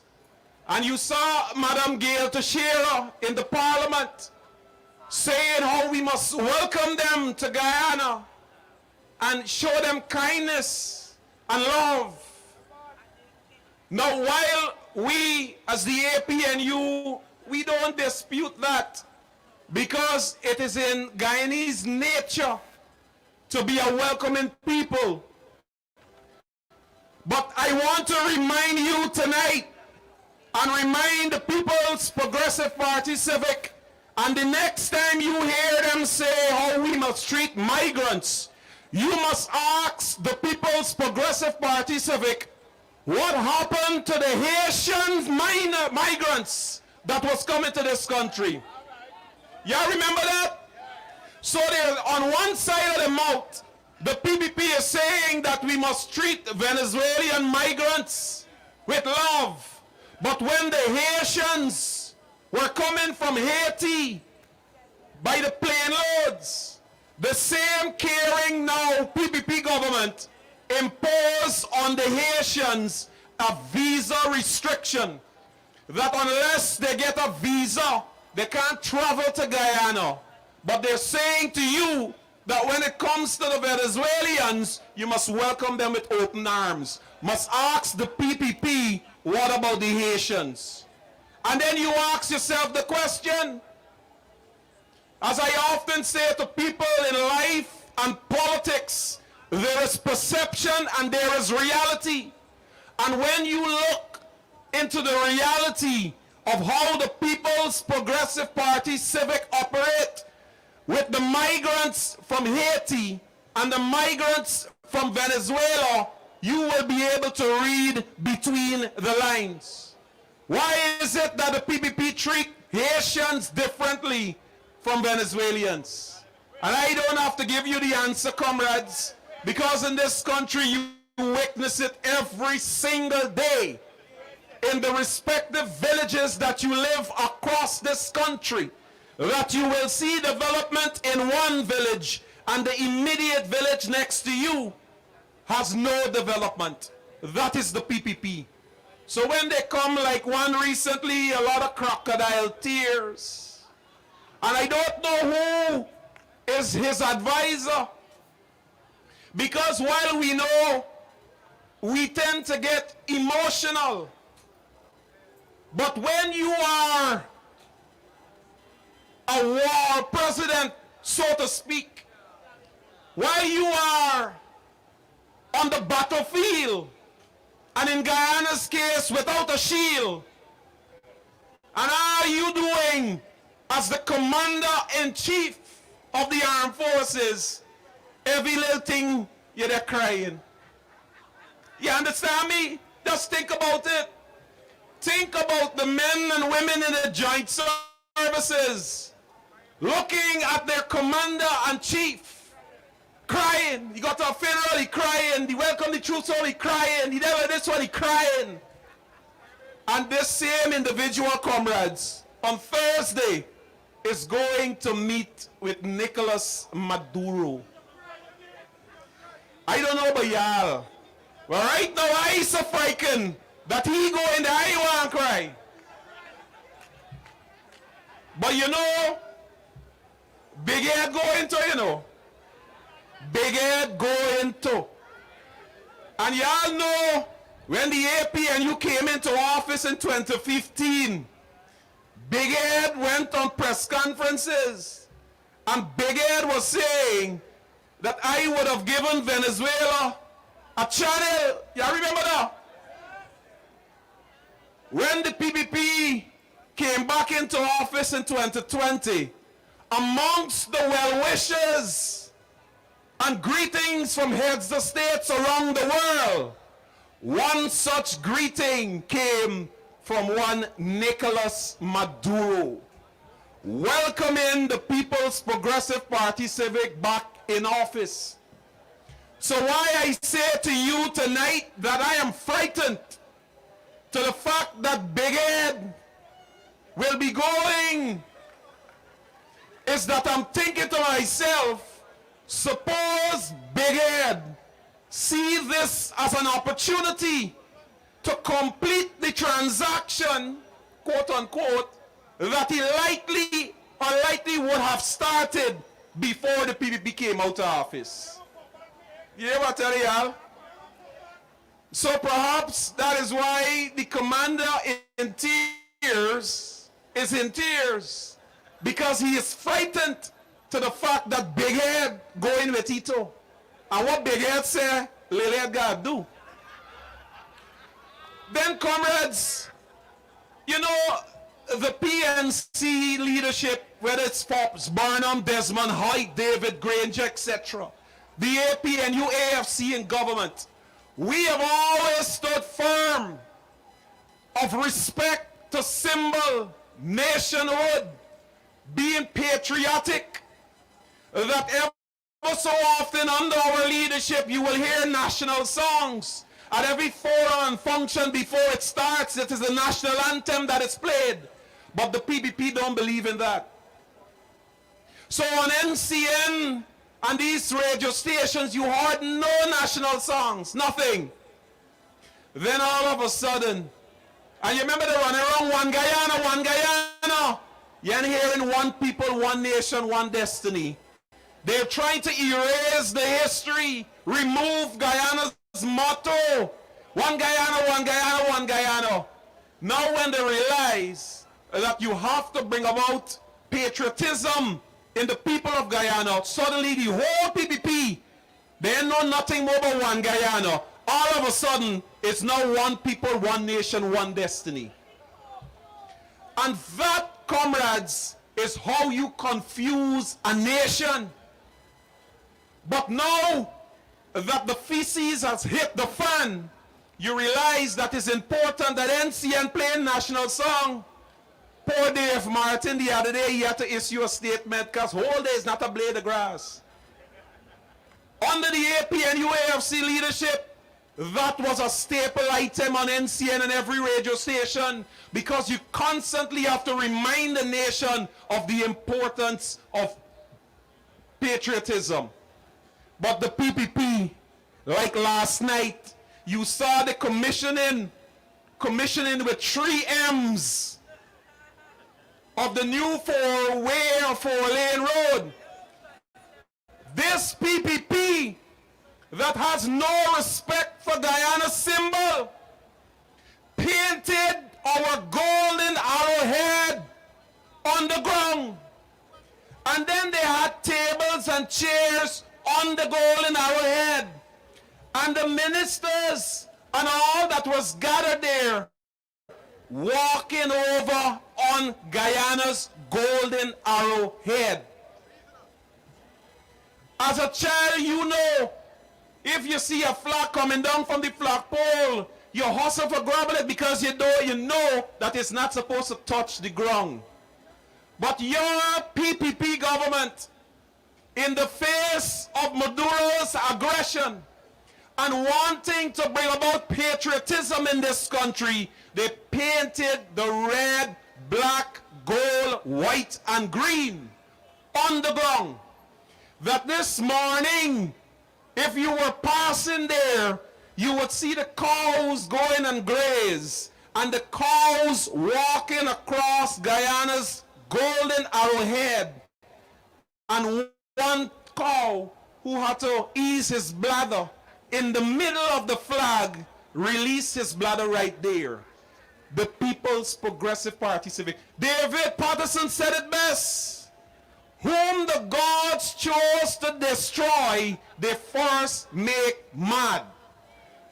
And it's like the whole PPP and everything they do, they cross. They open the roundabout by the Jumbie board, the next day a vehicle run off the road.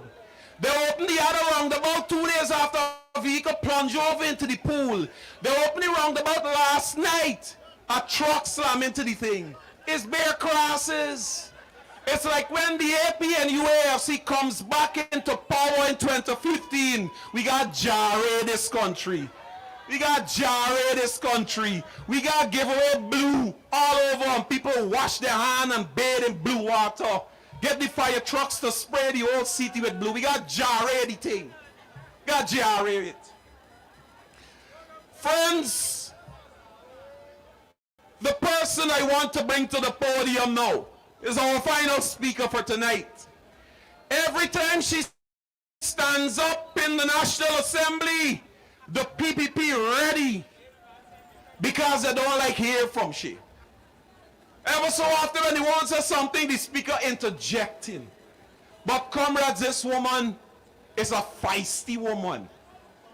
This woman is a mixture of Linden and the East Quarantine Barbies.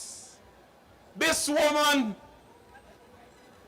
as I mentioned before, is fearless. In the National Assembly, she is the Shadow Minister of Foreign Affairs and International Relations.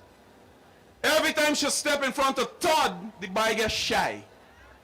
Instead of Todd, you know, when you speaking with a young lady, you're looking in your eyes, and you be like, hi, how you doing then? Poor Todd can't, you know, Toddies be like, hi, how you doing? You know, and glancing up. He Todd out. He Toddless. He's a toddler compared to this woman. Ladies and gentlemen, let's welcome the Shadow Minister of Foreign Affairs and International Relations, Miss Amanza Walton Desir. We not surrendering, we have no apologies. One land with 6 different people, and we own it with pride. Mountains and the savannas, animals running wild is we own. We own. This is we own. This is we own. So when the war talk about taking over, 1/2 of the pie, no retreat, no surrender, 'cause they say we gon' die. It's we own. We own. This is we own. You hear what the song says? No retreat, no surrender, because it's here we go die. Guyana is we own. Essequibo is we own. And that's the message we want to remind you of tonight. That this land called Guyana is the land that our foreparents came to, were brought to, in my case, came to in some other cases, but they all arrived here. And though they came in different ships, we find ourselves in this place called Guyana. And it is ours. And we want to be very, very clear that it is not up for sale, it is not up for negotiating, it is not up for bargaining away. And so while I want to say that we as the opposition have agreed with the government in principle, because neighbors must talk, there is to be no negotiation as it relates to the matter of the territorial controversy. Essequibo is not up for negotiation. Now, I am mindful that there are people watching, you know, from the PPP, because they have people paying keen attention to try to take what we say out of context. So I'll try to go slowly so that they can understand me. I will not be before you long, because most of my colleagues have touched on the issues and the topical issues. But I want to bring a couple of things to our attention.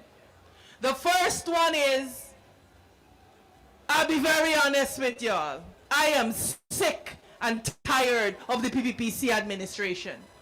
I am sick and tired of the corruption. I am sick and tired of the blackout every day. I am sick and tired about the collapse of the healthcare system. I am sick and tired about the collapse of the education system. I am sick and tired about the corruption that eats away at our resources and continues to rob the hard-working men and women of Guyana of the good life that they could enjoy.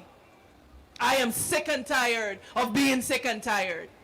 And so whilst we could stand here tonight, and yes, the matter for discussion is the spurious claim that Venezuela has and is proposing over our Essequibo, I want to say to us that the time is now for us to begin to mobilize for the removal of the PPPC administration. Enough is enough. And the people of Guyana are sick and tired of being sick and tired. There is no talking to these people. There is no negotiating with these people. And I want to say something very, very clearly. We committed, and we continue to be committed to standing in the defense of our territorial integrity and our sovereignty. But the PPPC speaks about unity, but they cannot practice it. And I'll give you an example. When this matter began to escalate, a number of our MPs in the opposition. Remember, we do not control the resources that they control. And so we said to ourselves, what can we do to be of assistance and to begin to foster and to fan that flame of national unity in this country? In my own capacity and as Shadow Foreign Affairs Minister, I said, you know what?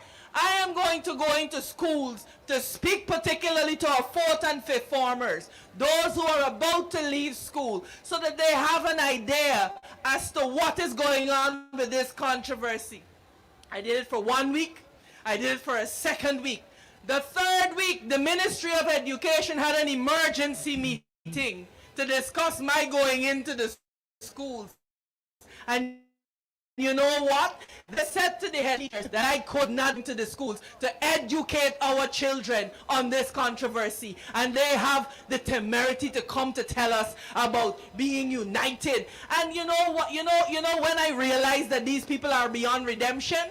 When today in the National Assembly, Priya Manikchan stood up and attempted to tell us what we can and cannot say from our political platform. When every Thursday, you have a particular man who sits and for hours spews the vilest of comments, calling our colleagues low lives, and Priya Manikchan believes that she could sit and prescribe what we can and cannot say. We're not having it. We are not having it. On the issue of this controversy, today again, we asked in the National Assembly, what are the mechanisms in place to track these Venezuelan migrants in our country? And I want to be clear on something. We have been saying from time immemorial,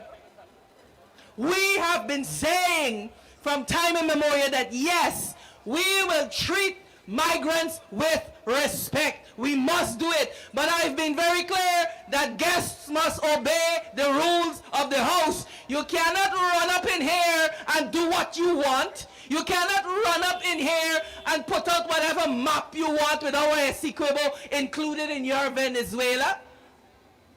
That is unacceptable. It is unacceptable. And the PPPC believe that they're the masters of spin. And so whenever you attempt to point out these things to them, they accuse you of xenophobia. But the people of Guyana got sense. The people of Guyana are not going to be manipulated by the PPP into silence, because that is what they want to do. They want to silence us under this guise of being united. Well, we are not having it. And I will say something controversial. You could say whatever you want about the man on our, that's attempting to appropriate our Essequibo, but he has consulted, he had a referendum, and I want it to be very clear that Irfan Ali must know that we have been very clear that there is to be no negotiation or deliberation as it relates to our Essequibo. And we have to be clear about that. Brothers and sisters, we have been calling from 2020 to now for a very clear immigration policy for our country. The PPPC has failed to produce one. And why is an immigration policy important? It is important because as a country that we are boasting is the fastest growing economy in the world and so rife with business opportunities. What does that mean? It means that people will be coming. And so how do we protect the Guyanese who were born here, who grew here, who struggled here for all the years? How do we protect them? How do we protect their rights? The government seems more interested in protecting Venezuelan migrants than they are about the interests of the people of Guyana. And I say that without apology, because today in the National Assembly, I asked the minister responsible for Home Affairs, I said, is there a system where we can have these persons come, they register, so that we can track them, they provide addresses, forwarding addresses, if they're leaving the regions and moving, authorities must know. I want to be very clear. What we are proposing here is law in other countries. Venezuelans are going to the U.S., and in the U.S. they happily comply with the restrictions that are placed of registration and of documentation. Why should Guyana be any different? Are the Guyanese people not deserving of the same respect and courtesy? Well, as the opposition, we are going to insist that Guyanese be treated with the dignity that we deserve. Yes, there are Guyanese in every country in the world. There are Guyanese in every country of the world, but they're not Guyanese who go to claim 2/3 of any country. And so it is a fallacious comparison that they keep making. Venezuela has indicated that it is an adversary. And it is asinine and it is irresponsible for us to act as if they have not so declared. I want to be clear, because they're going to come to say, oh, we do not like Venezuelans. Every Venezuelan brother and sister under the sound of my voice must know that if you are coming here to work hard and to abide by the rules and the laws of this nation, you have nothing to fear. If you are here and you are legally here and you have submitted yourself to the registration process as you are legally required to do, you have nothing to fear from us. But what we will not condone is a government that believes that our country must be a free-for-all. It cannot be a free-for-all. It cannot be a free-for-all. We need immediately to promulgate a comprehensive immigration policy. In 2021, I called for it when they were revising the Registration of Births and Deaths Act. I said we have to have an immigration policy, or else everybody will believe that they can run up in here. And because our laws are so lax, brothers and sisters, I want you to hear me.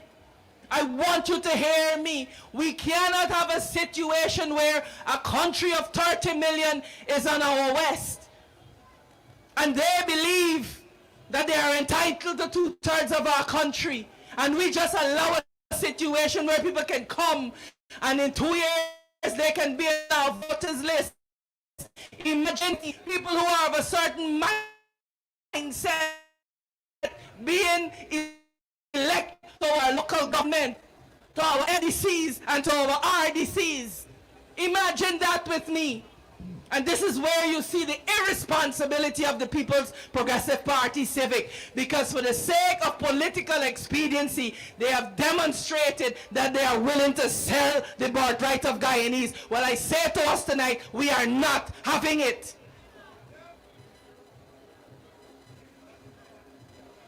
We are not having it.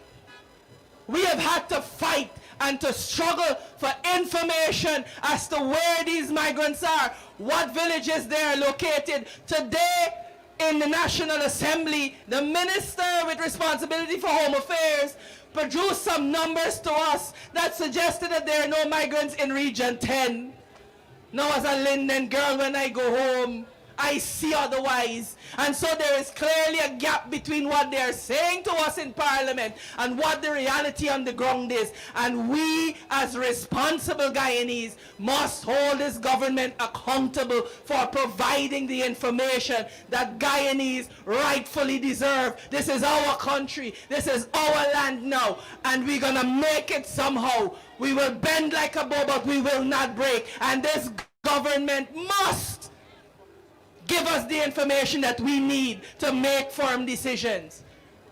We have called for a border commission for exactly that reason. Brothers and sisters, we are in the big leagues now, and it is time that we have a government that can demonstrate to the world that we are capable of operating in the big leagues. And I want to say to you that that is not the People's Progressive Party civic government. They have demonstrated their incompetence, painting the flag on the ground, spelling commission with 3 M's. What more do we need to understand that they're not ready for prime time?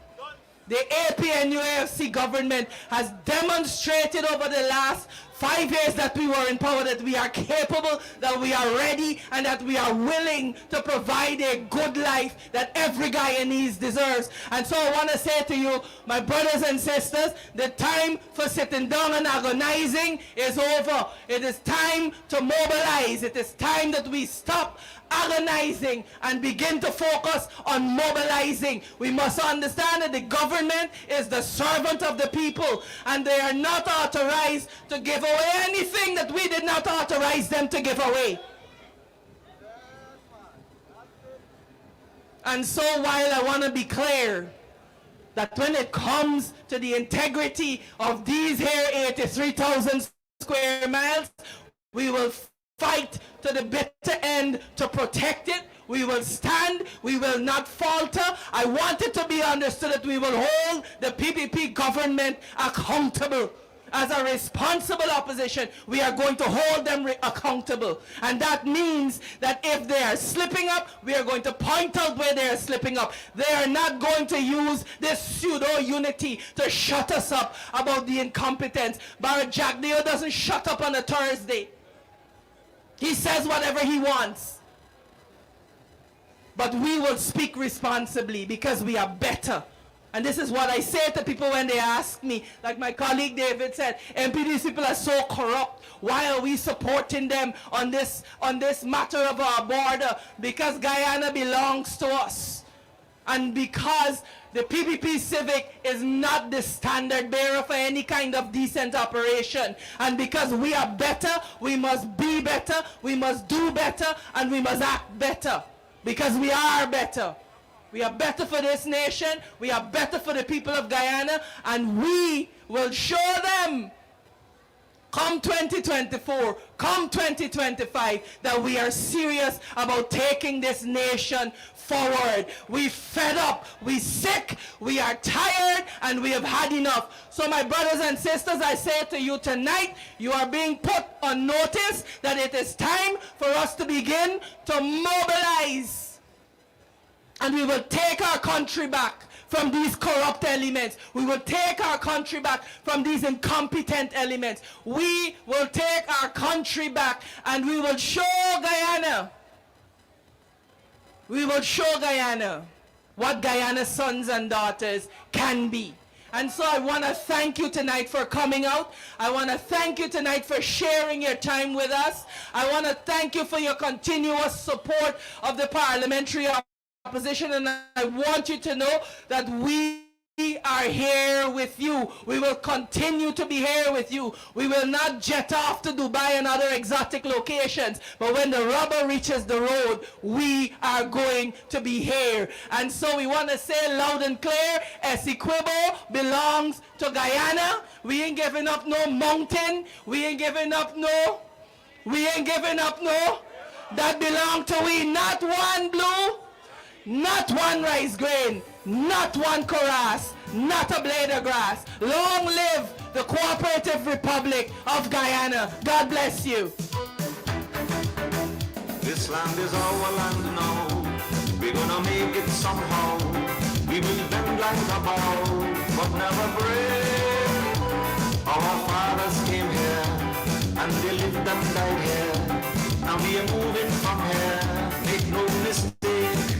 No, we ain't giving up no mountain. No, we ain't giving up no tree. We ain't giving up no river that belongs to me.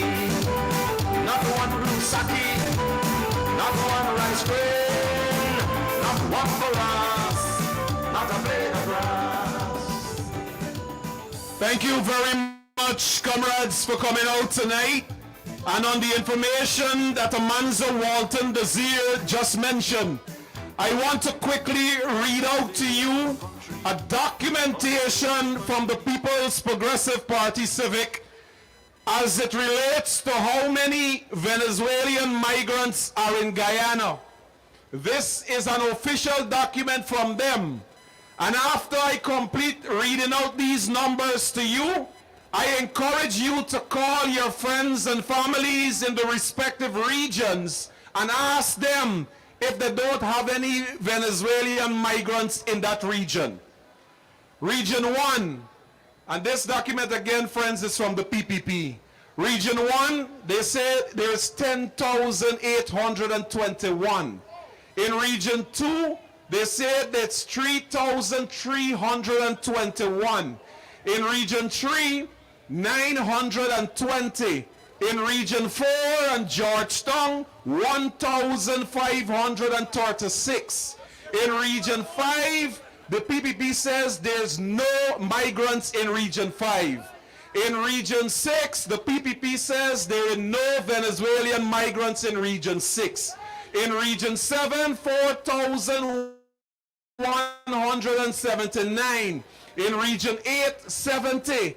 In Region 9, 1,570. In Region 10, the PPP says there is 0 migrants in Region 10. This, friends, is the official information from the PPP.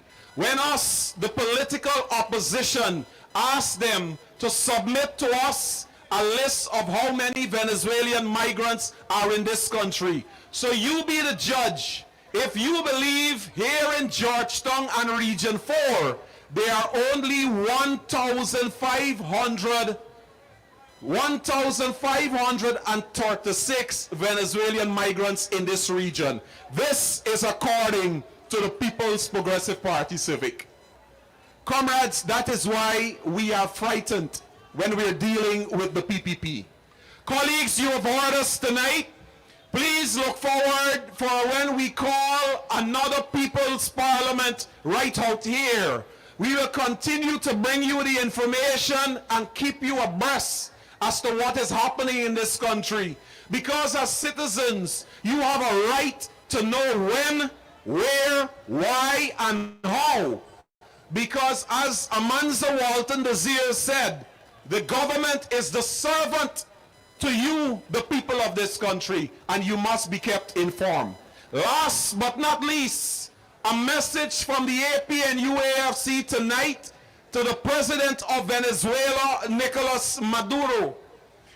Despite us in Guyana, with the PPP having our political differences, it reminds me of a story former Prime Minister Hamilton Green often tells us. Hamilton Green said when he was growing up in Albistown as a little boy, his father had about 6 dogs in the yard. And every day the dogs would fight at each other, bite at each other.